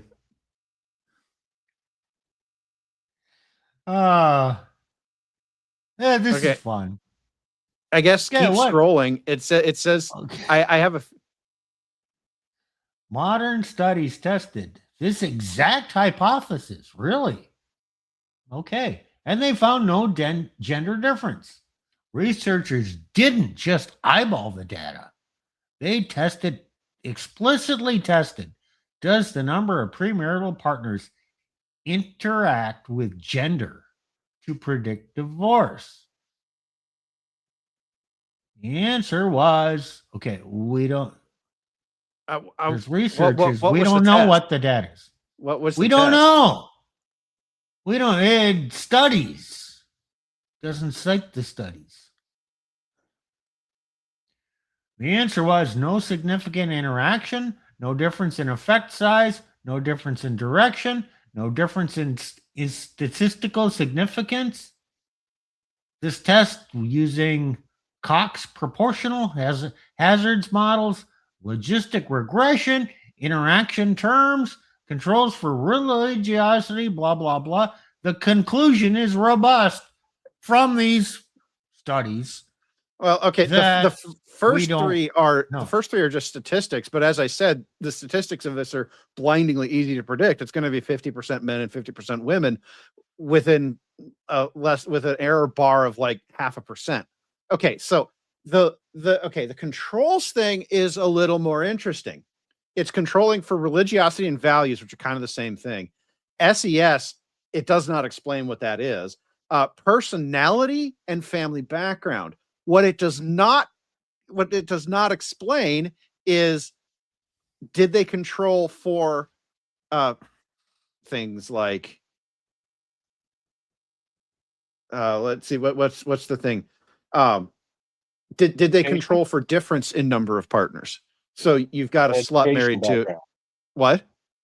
An education background.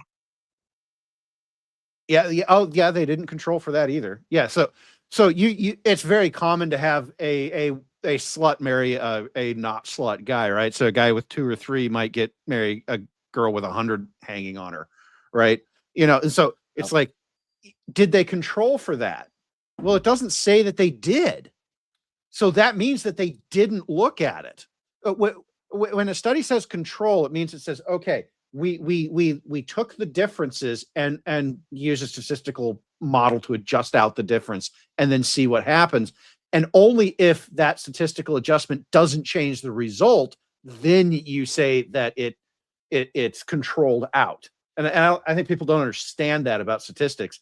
A control means you are trying to say, well, does this change the result or not? And if it doesn't, then it's controlled out. So the things they list for stuff that they didn't control are fascinating. They didn't control for education. Oh, gee, I wonder why. Because statistically, it actually is relevant to the divorce rate, as we know from, there's actually other studies on that. But also, and especially filing for the divorce. Right. Yeah. And so, but they also didn't control for the differential between the partners count. It's kind of like which means that there's an assumption that the number of partners is, broadly speaking, equal amongst men and women, which is a very left liberal assumption to make. The right wing would never in a million years make that assumption. Well, maybe in a million years, but so I wonder why they didn't take into the dating apps swiping right or left. I don't know. Wasn't the data I looked at? Yeah, it's the now. Go ahead.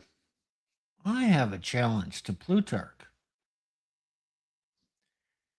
To remain silent while I pose this question to Nick and see if any of your influences rubbed off on him.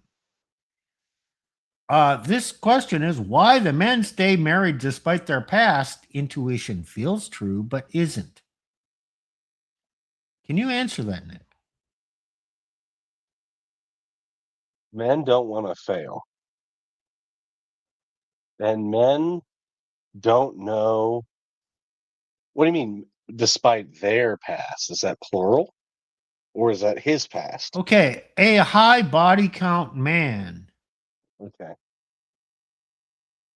Or just a man in general will stay married in spite of everything. Yeah, because he made that commitment. And that feels true, but it isn't. And so the implication here is the man will stay married and the woman won't. And this feels true, but it isn't. Here's, okay. But that's because in the end, it's still 50-50. The effect. Exactly. That's Plutarch's point. Yeah, exactly. In the end, no matter what the man did, whether he's happy, unhappy, whether he had a high body count or a low body count, the outcome is the same. It's the same statistical divorce rate for him, regardless of the man. Right? Correct. Yep. Okay, men are less likely to file even when unhappy.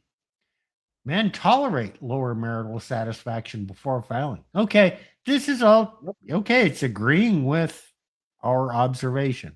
Yeah. Men often stay in marriages longer due to fear of losing children. Yes.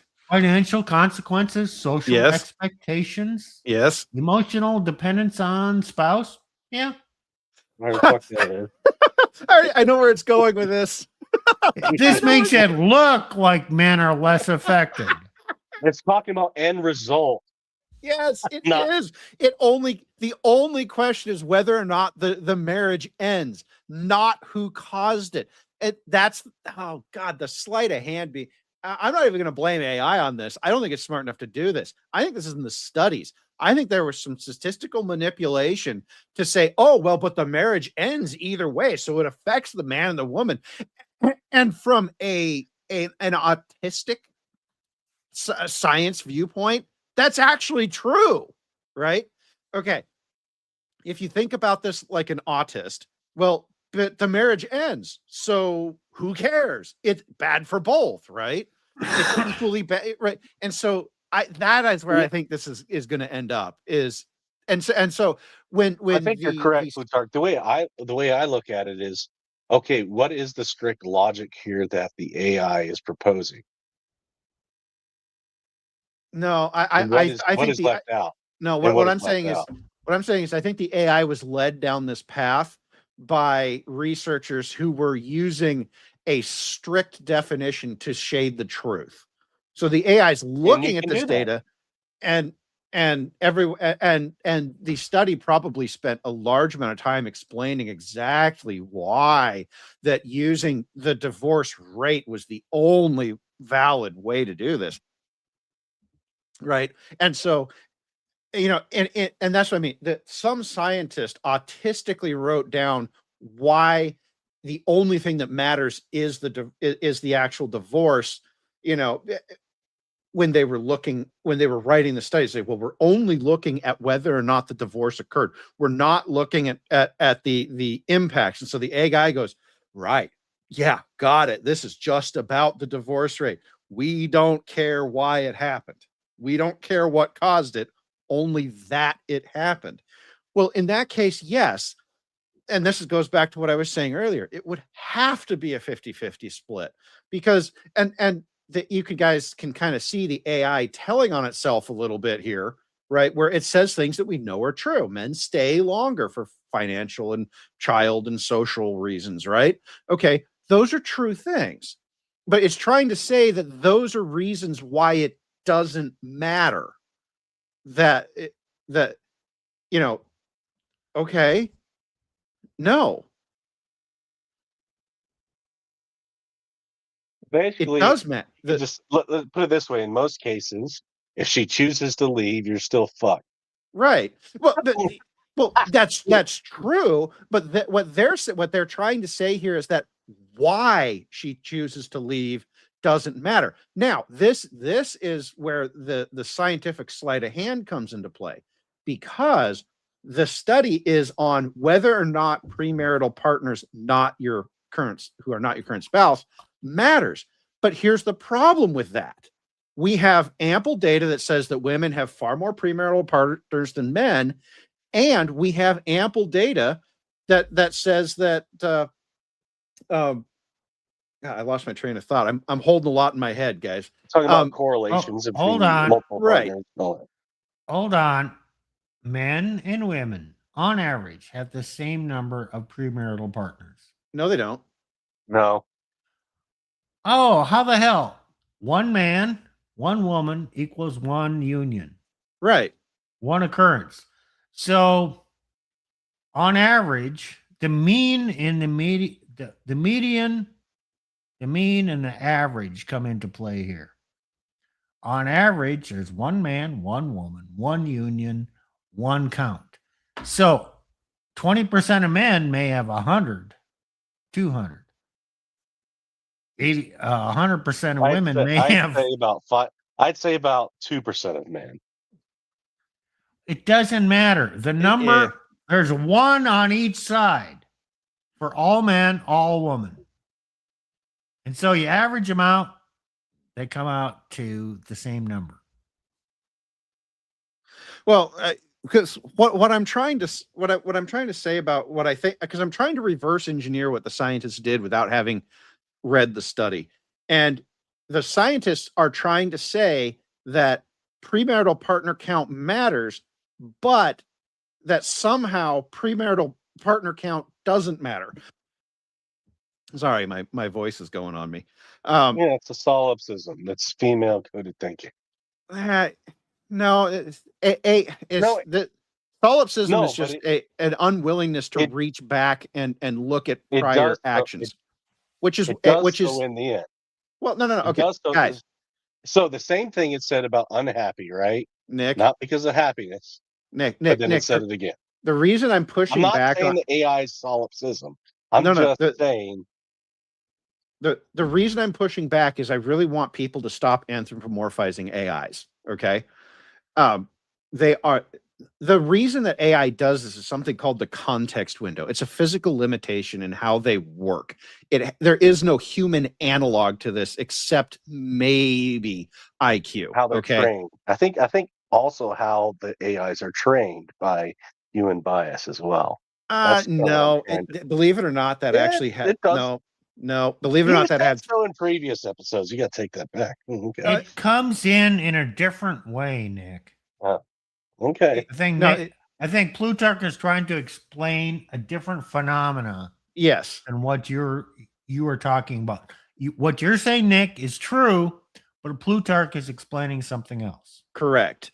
So there's two. So when it comes to training data, there's two things that happen. One, there are certain things that they choose not to train AI on. That is the stuff that you're talking about.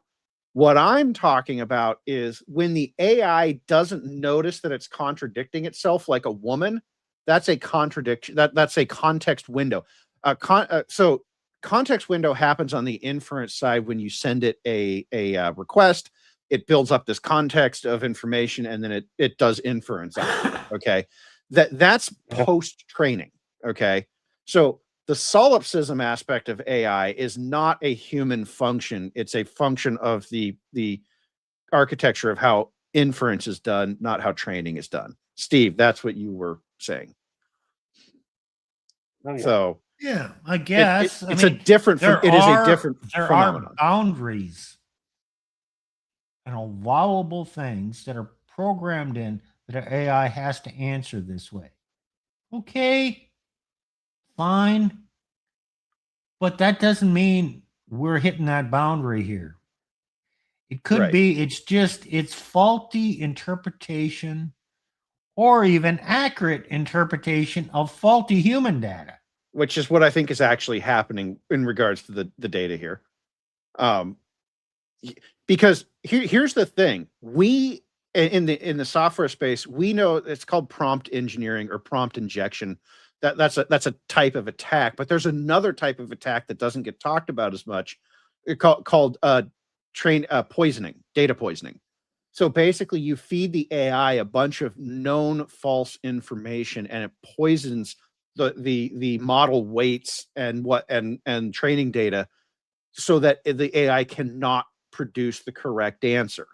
So what I think happened here is bad, or not bad data, but slanted data got fed into the AI and held up as the other thing they do is they rank the I'm going to use the word reliability. They rank the what's the respectability, right, of given sources. So places like the ADA or Psychology Today get ranked a lot higher than randos on Reddit yapping about red pill stuff, right? So the AI is going to give that study a higher weight on the training side. And so when you get a slanted study, the AI is going to fight you tooth and nail because it's saying, but I've got that's where the modern high quality data thing came from, right? It's saying, but I've got this study from this super respectable place that does everything perfectly, and I'm going to trust that against what you're saying. Okay. So it's just like arguing with a feminist who has a study that she's citing, and you say that's bullshit because my buddies on Reddit have disproved this. Right. And she's going to go, but I'm citing a respectable source and you're not. And that would be how this would end.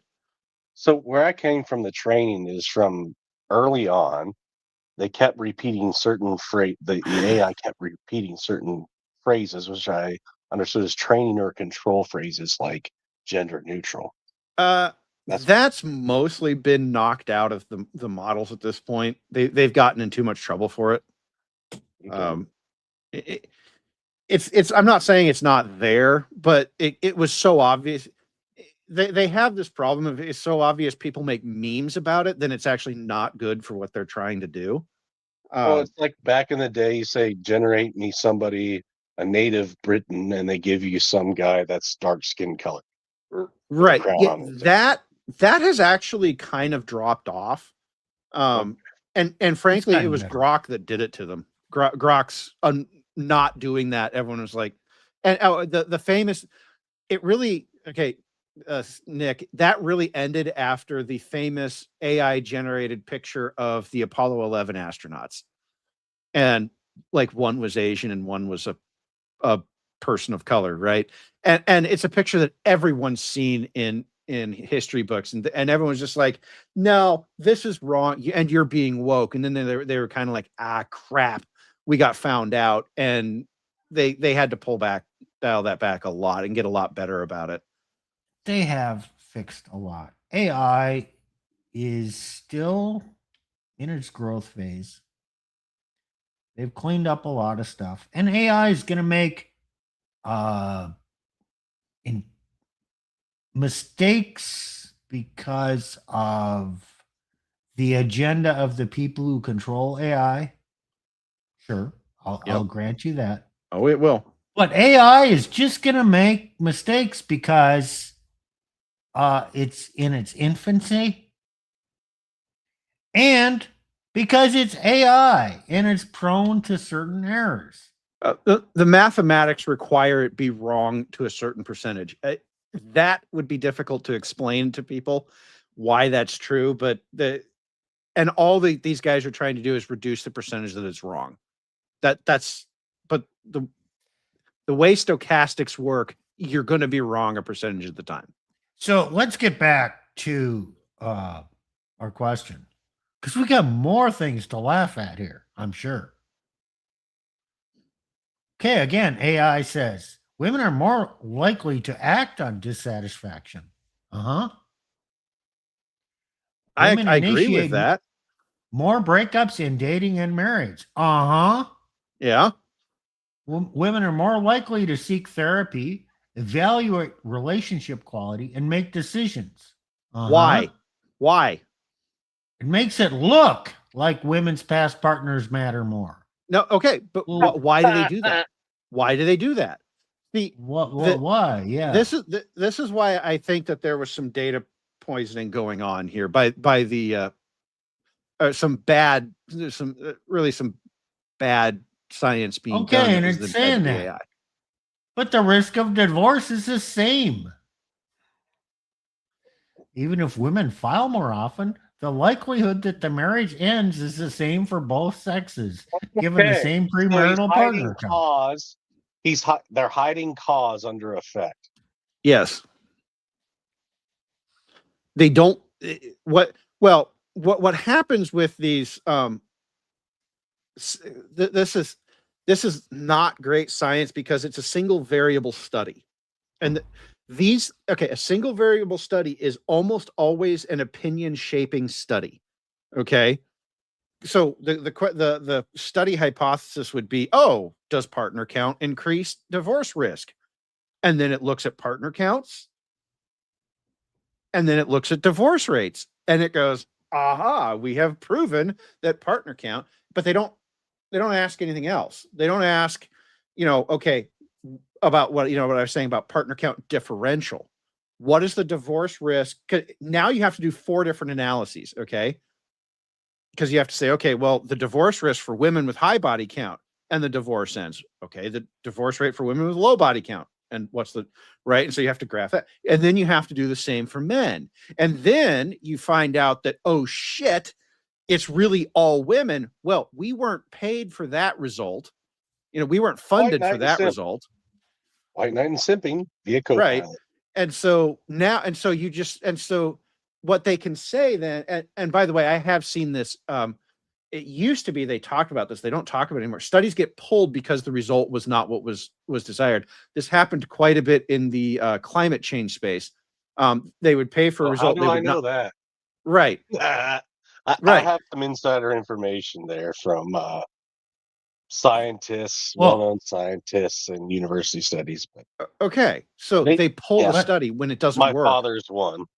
Well, and then they turn Let me illustrate the categories here. What I want to know is, what is the risk of divorce for a low body count man married to a high body count woman, where the woman files for divorce, compared to Mm-hmm. the same with a high body count man and a low body count woman, where the woman files for divorce. Okay, there are so damn many permutations of these variables. No one's done the There's study. 16 permutations, by the way. It's By 16. the way, Yeah. carbon's good for crops. Yes, Nick.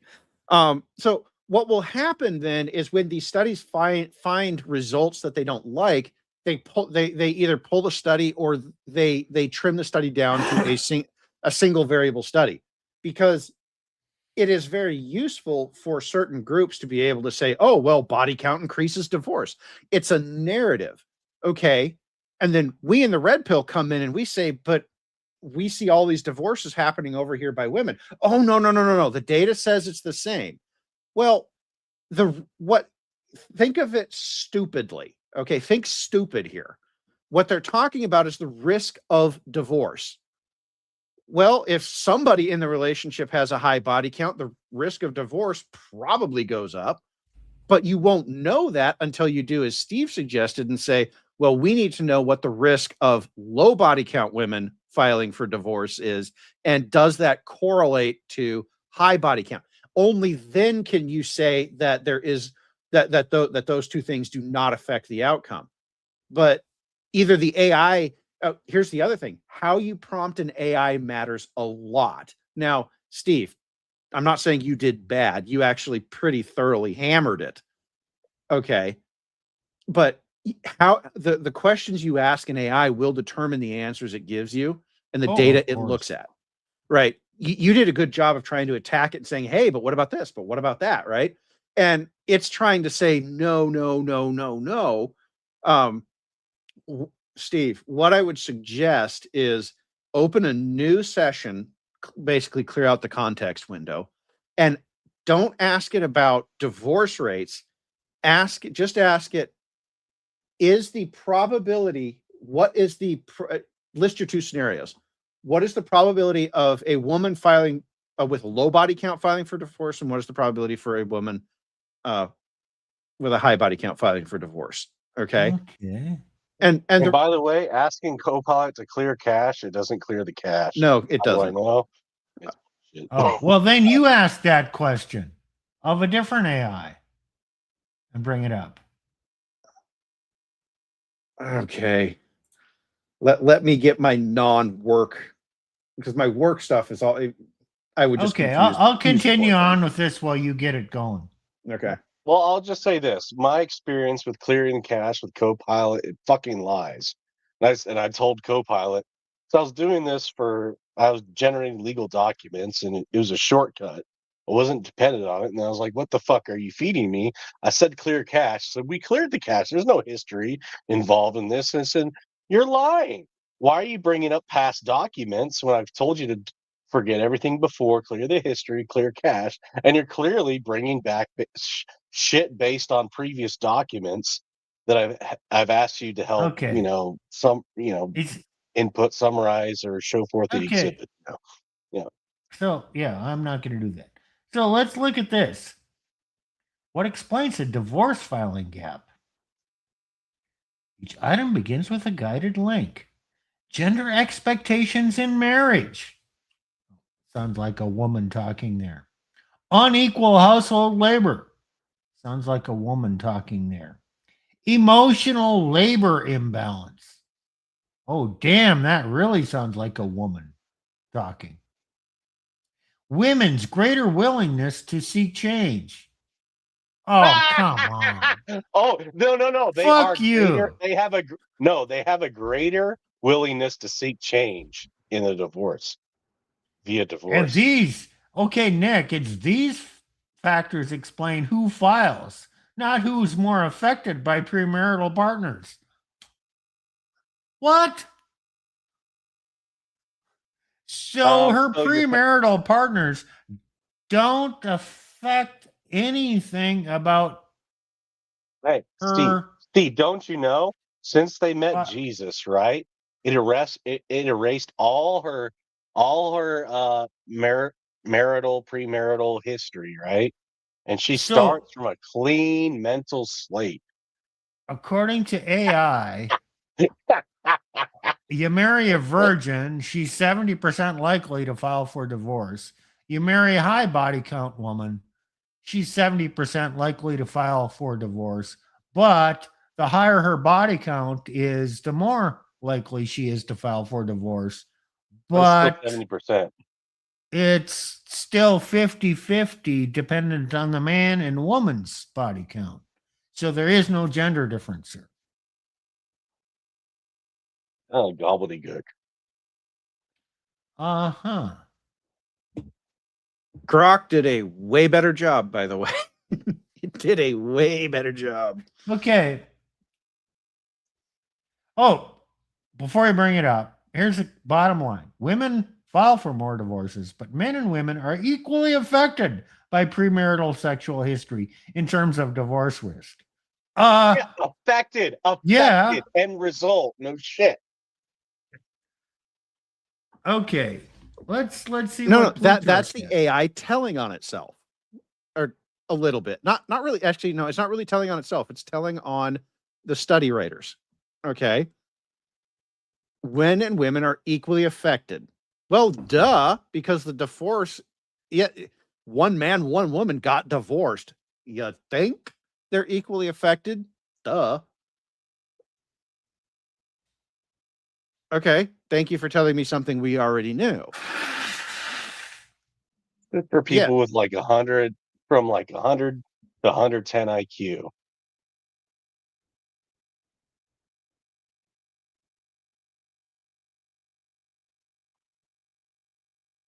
I'm gonna have Grok do something for me here, because I want to see what it does, because it's citing some of the same studies that this one is, the Wolfinger study specifically.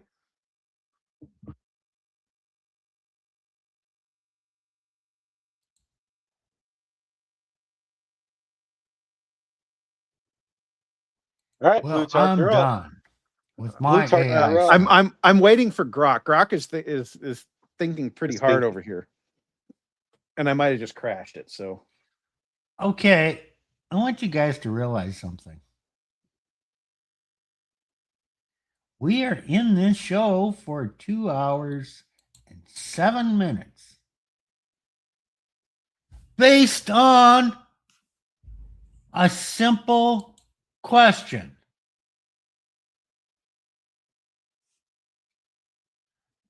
Does premarital sex cause divorce? And you think we can't?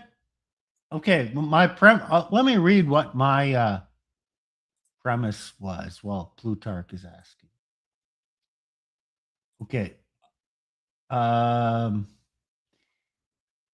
concluded there is no definitive statistics or studies on this question. The lack of proper definition and conflation of cause and correlation make this question of logic, reason, philosophy, make this a question of logic, reason, philosophy, biology, theology.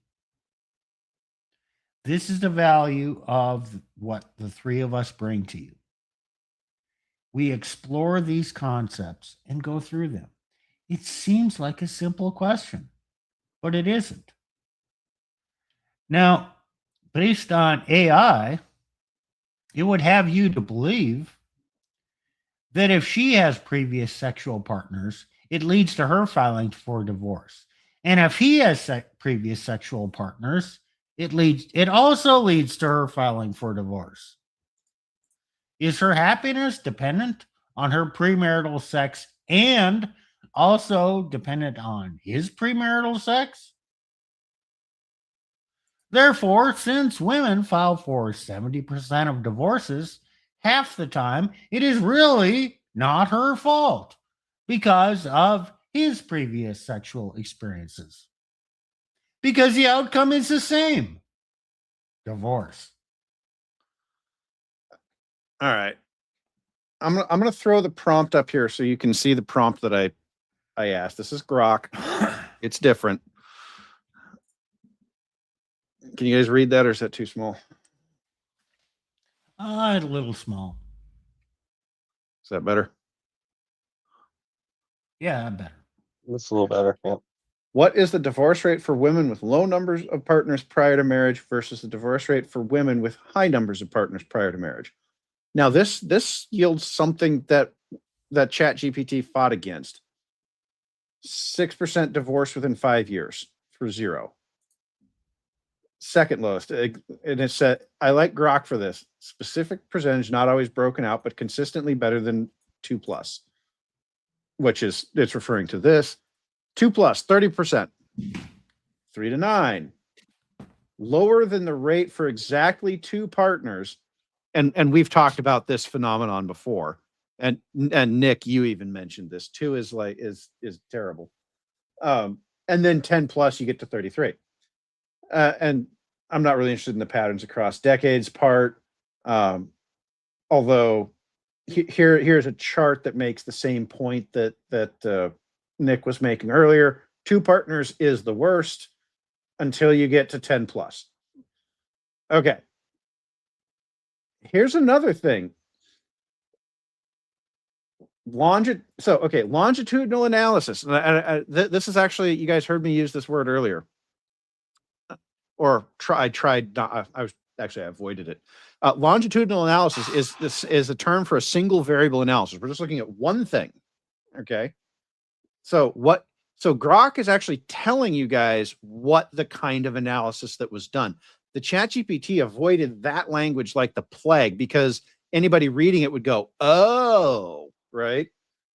So 9+ partners, 165 to 220% plus higher odds. And this is for women with low to high. Okay. But look at how I prompted that. And the other thing I like about Grok is it does context and caveats. One of the things that the low versus high, I am using colloquial terms, and it does correctly call that out. It calls out the time frame. The data on this is not up to date, shall we say? So here's Grok's summary. In short, the data from major U.S. surveys show women with low numbers of premarital partners, especially 0 to 1, have the lowest observed divorce rates, while those with high numbers have the highest, often by a factor of 2 to 3 times more in relative terms. So it's not equal. Now here's where things get interesting. I actually broke Grok when I said, now do the same, but for men. This thing just broke. I don't. I can. Yeah. See. Actually, okay. Now we need to think of a question here, guys. It's actually cool to do this on air. People, watch how this is done.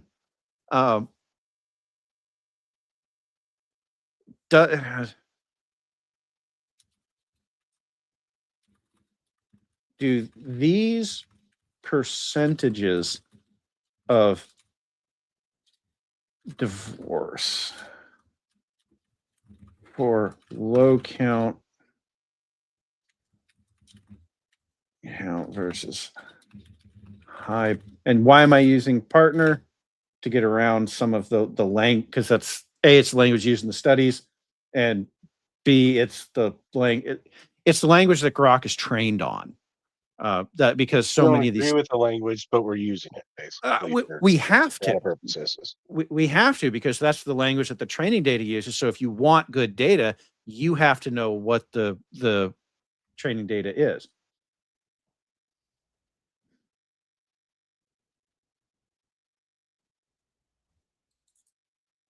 Do these percentages of divorce? Okay. I was rethinking that. Are these percentages, or no? How similar are these percentages when compared to men? I think that's the right way to say it.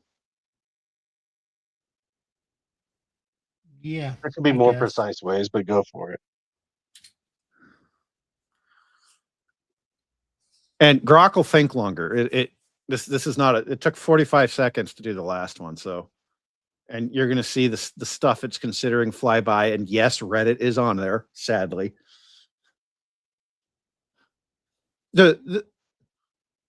Okay. So here's the same study. Now, see here's it's saying the same thing. And no, okay, this is what I wanted to pull out. Note that it's using the same percentages. Okay.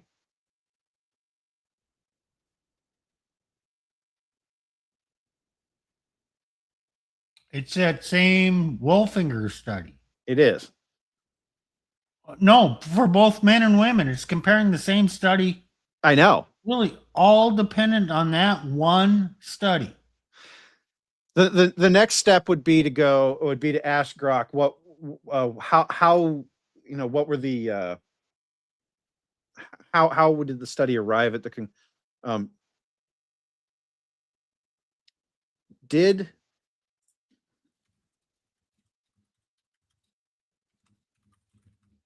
question consider any factors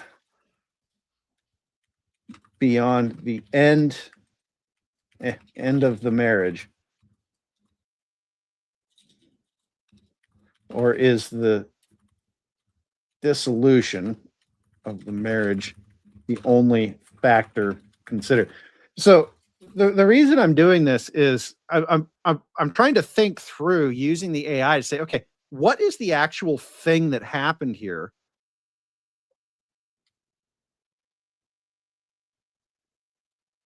Factor is not the right word.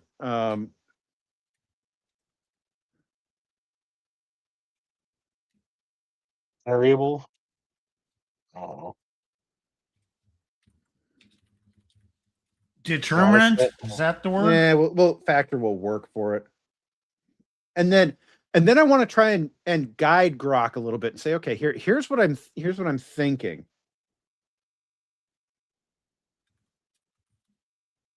Did the studies even consider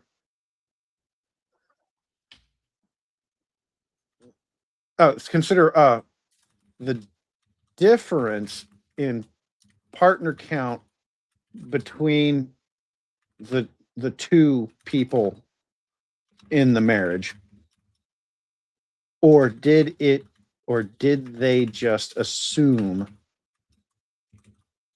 that they are that the counts, that the partner counts are similar?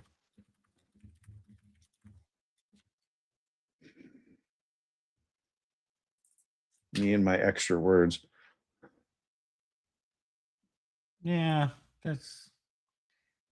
Did they consider the difference in partner count between two people in the marriage, or did they just assume? I need to be that the prior Prior partner count counts of either party were determinant. For example, studies considered.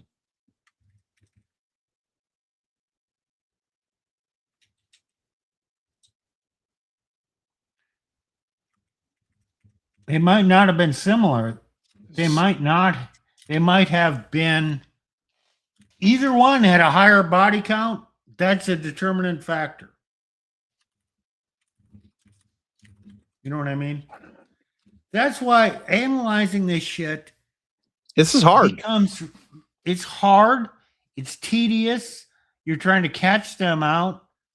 I mean, at this point, I kind of said, well, I'm not going to find any real data on this.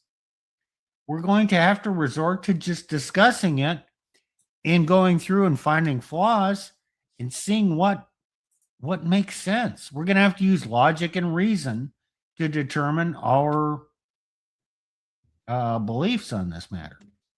Okay, so what I added here, I think, is the key thing.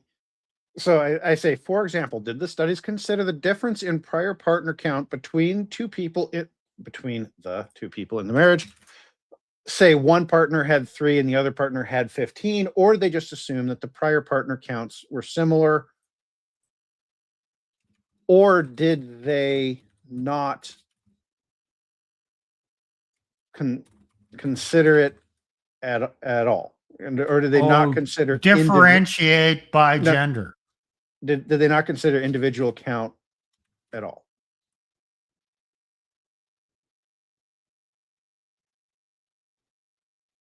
Do you guys see where I'm going with this? Okay. By the way, guys, what you're watching is how to think through a question in real time, like an actual, like, we're going to go and try and figure this out. Okay. Let's see if Grok has anything to say on that. Well, that's where I started the stream. How to think about the question. First, define it. Know what you're asking. And then we parse through this, and now we're still on that same thing. How do you define the question? How do you research things? What questions do you ask AI? Bingo. Bingo. Right there in the first line. I was right.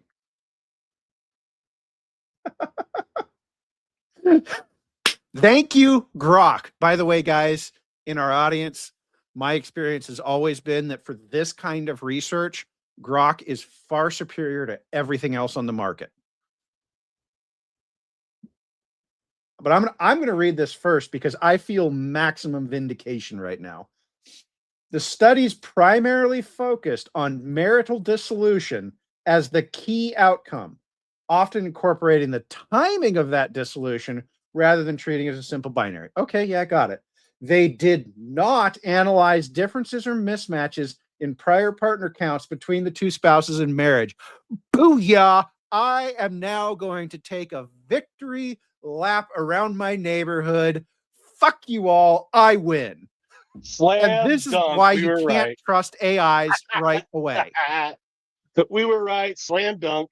We were right. Fuck everyone else. You know, yes, I know I'm swearing and we're not supposed to do that, but that's how you have it. Just throwing a question at AI is not going to get you the answer that is not going to get you a good answer. I about said the answer that you want, but it may give you exactly the answer you want, and that's the problem. It will not give you a good answer. It took us 3 goes at Grok to really figure out what was actually going on. Now, Grok, to its credit, actually went, oh, hey, yeah, you're right. They didn't do this. Bingo. Yahtzee. I win. Nailed it. That's why we're the Resurgence of Sanity. Please like, follow, share, and subscribe. That's right, Nick. Guys, this is how you have to think.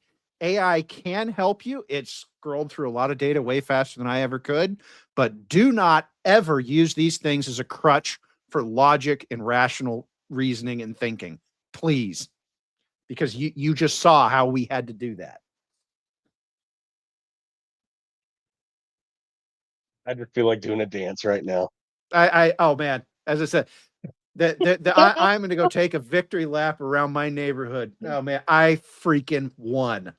I figured it out on having never read any of these studies, and I just freaking nailed it. Haha. Okay, hey, yes. Are you guys having myself. fun tonight? Oh, I'm enjoying myself. And guys, this is the kind of stuff that I do with AI. I do not just ask it one question. You sit there and you look at the response and you go, but I'm, particularly when you know something on the subject like we do in the red pill, and you go, this doesn't match what I hear. Oh. And then you start asking questions and poking at it, and then you go, oh yeah, no. But the first question to ask is, particularly when you're dealing with studies, is always, what did they not cover? Okay. We had a suspicion that they didn't cover this. And so we asked it. And what does it say? Oh yeah, we didn't cover that. They covered exactly what I thought they did.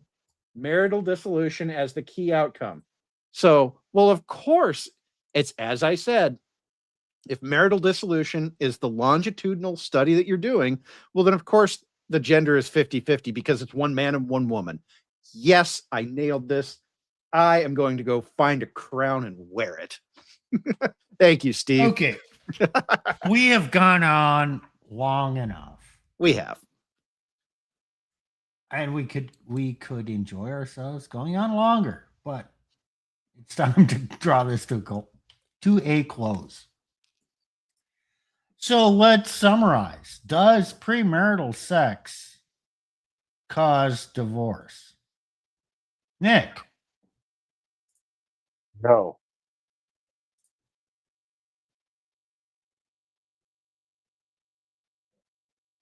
Okay, Plutarch, what's your answer? Strictly logically, no. Strictly logically, no. Correlationally wise, yes. I have to agree with Nick. The data says there's an absolute correlation, and the red pill will tell you that too. But no, premarital sex does not cause divorce. It's not a causal factor in it. And my answer is it's complicated. But with your eventual spouse, no. Actually, that's a really good answer. With your eventual spouse, no. Yeah, that'll throw some Christians for a loop. Virginity, there you go. Actual freaking Yep. Virginity, or being with the woman that you marry was a virgin when you met her, and you're the cause for her losing it. Yep, not the cause for divorce. Okay, so one more, and this one goes right to Nick. Is our conclusion here contrary to the Bible or to Christian beliefs? Absolutely not. In fact, it actually validates the correlations, absolutely validate God's wisdom and saying, hey, you need to marry a virgin. The women that are loose, they're for the streets. You That's why you had need to have. to marry the virgin you met, not necessarily the woman who's virginal on your wedding day. Either way. I mean, it's the same outcome. I mean, that's not really contrary to the Bible. One man, one woman. Okay.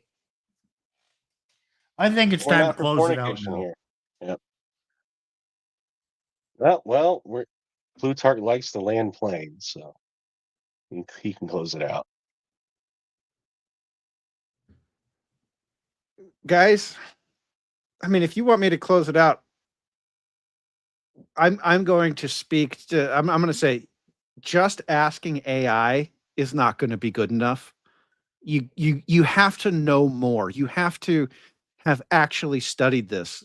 I'm not saying you need to go autistic, but you need to have another source of information to go, hey, wait a minute, there's something here that doesn't make sense, and then you start asking questions about it. This is a lot of what we do here. We go, hey, wait a minute, that doesn't, that sounds close, but not quite. You know, something's going on here, you know? And then we start asking questions about it. And frequently, when it comes to the red pill stuff, we come back to, oh, yeah, by the way, the red pill was right all along. And we did that tonight. Hopefully, you guys saw a little bit more on how to think and reason.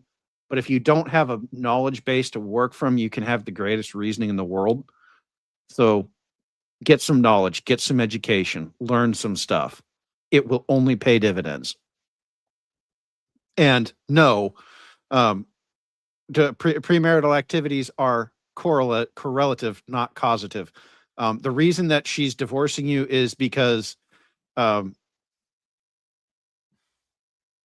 she wants out, wants stuff. You know, the reasons why women divorce are legion, and it isn't. And the reason that premarital sex plays into this is because they're comparing you to everyone else that they had. But that's just one thing they're doing. They're also looking at your checkbook. They're looking at the kids going, what can I use the kids to extract from this guy, et cetera, et cetera. There's way more that goes into it than just, did she have lots of dick at the or not? Because virgins, and Steve, I want to say this because I said it before and I never actually said it in the stream. We know from talking to Dr. David Edgington that women, stay-at-home moms, are some of the worst divorces that he's ever seen. Yeah. And the reason for that is the woman needs to destroy the man to justify her choice to leave because she's a stay-at-home Christian mom. Yeah. With virgins, that is only going to be worse because they're going to say, but I gave you my virginity. I gave you, I gave you everything and now I have to leave you. So they're only going to want to destroy you harder. Guys, it's a minefield out there. Yes.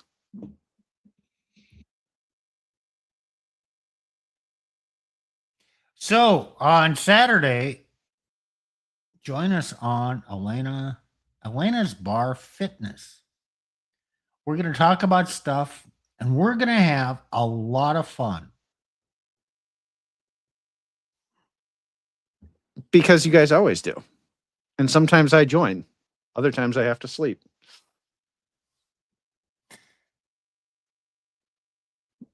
And next week, Nick, you're up next week. You already have show notes, don't you, for next week? I got a bunch. So basically, it's a theological topic, but it's not just that. It's called good and necessary consequence. So we're going to talk about some of your Bible thumpers and show why they don't even have a brain. And how even Jesus used a certain methodology, which I advocate, that they can't account for because they don't have a brain, which left the scribes and Pharisees stumped. So we're advocating Christians to have a brain. Please listen next week.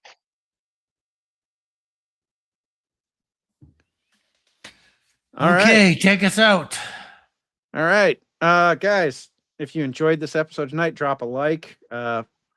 If you know some men who need to hear this, either about the divorce side or about the how to think side, please share this video with them. That's what you saw tonight is exactly why we do what we do.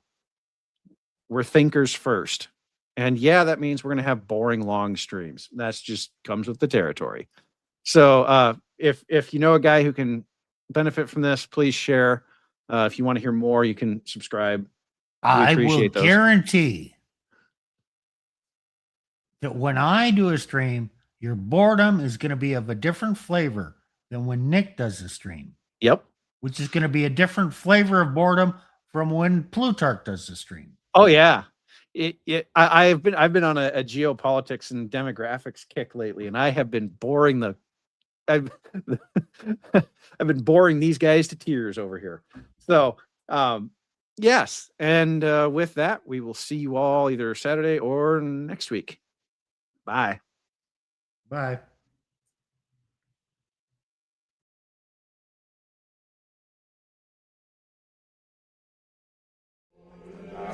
There was a firefight!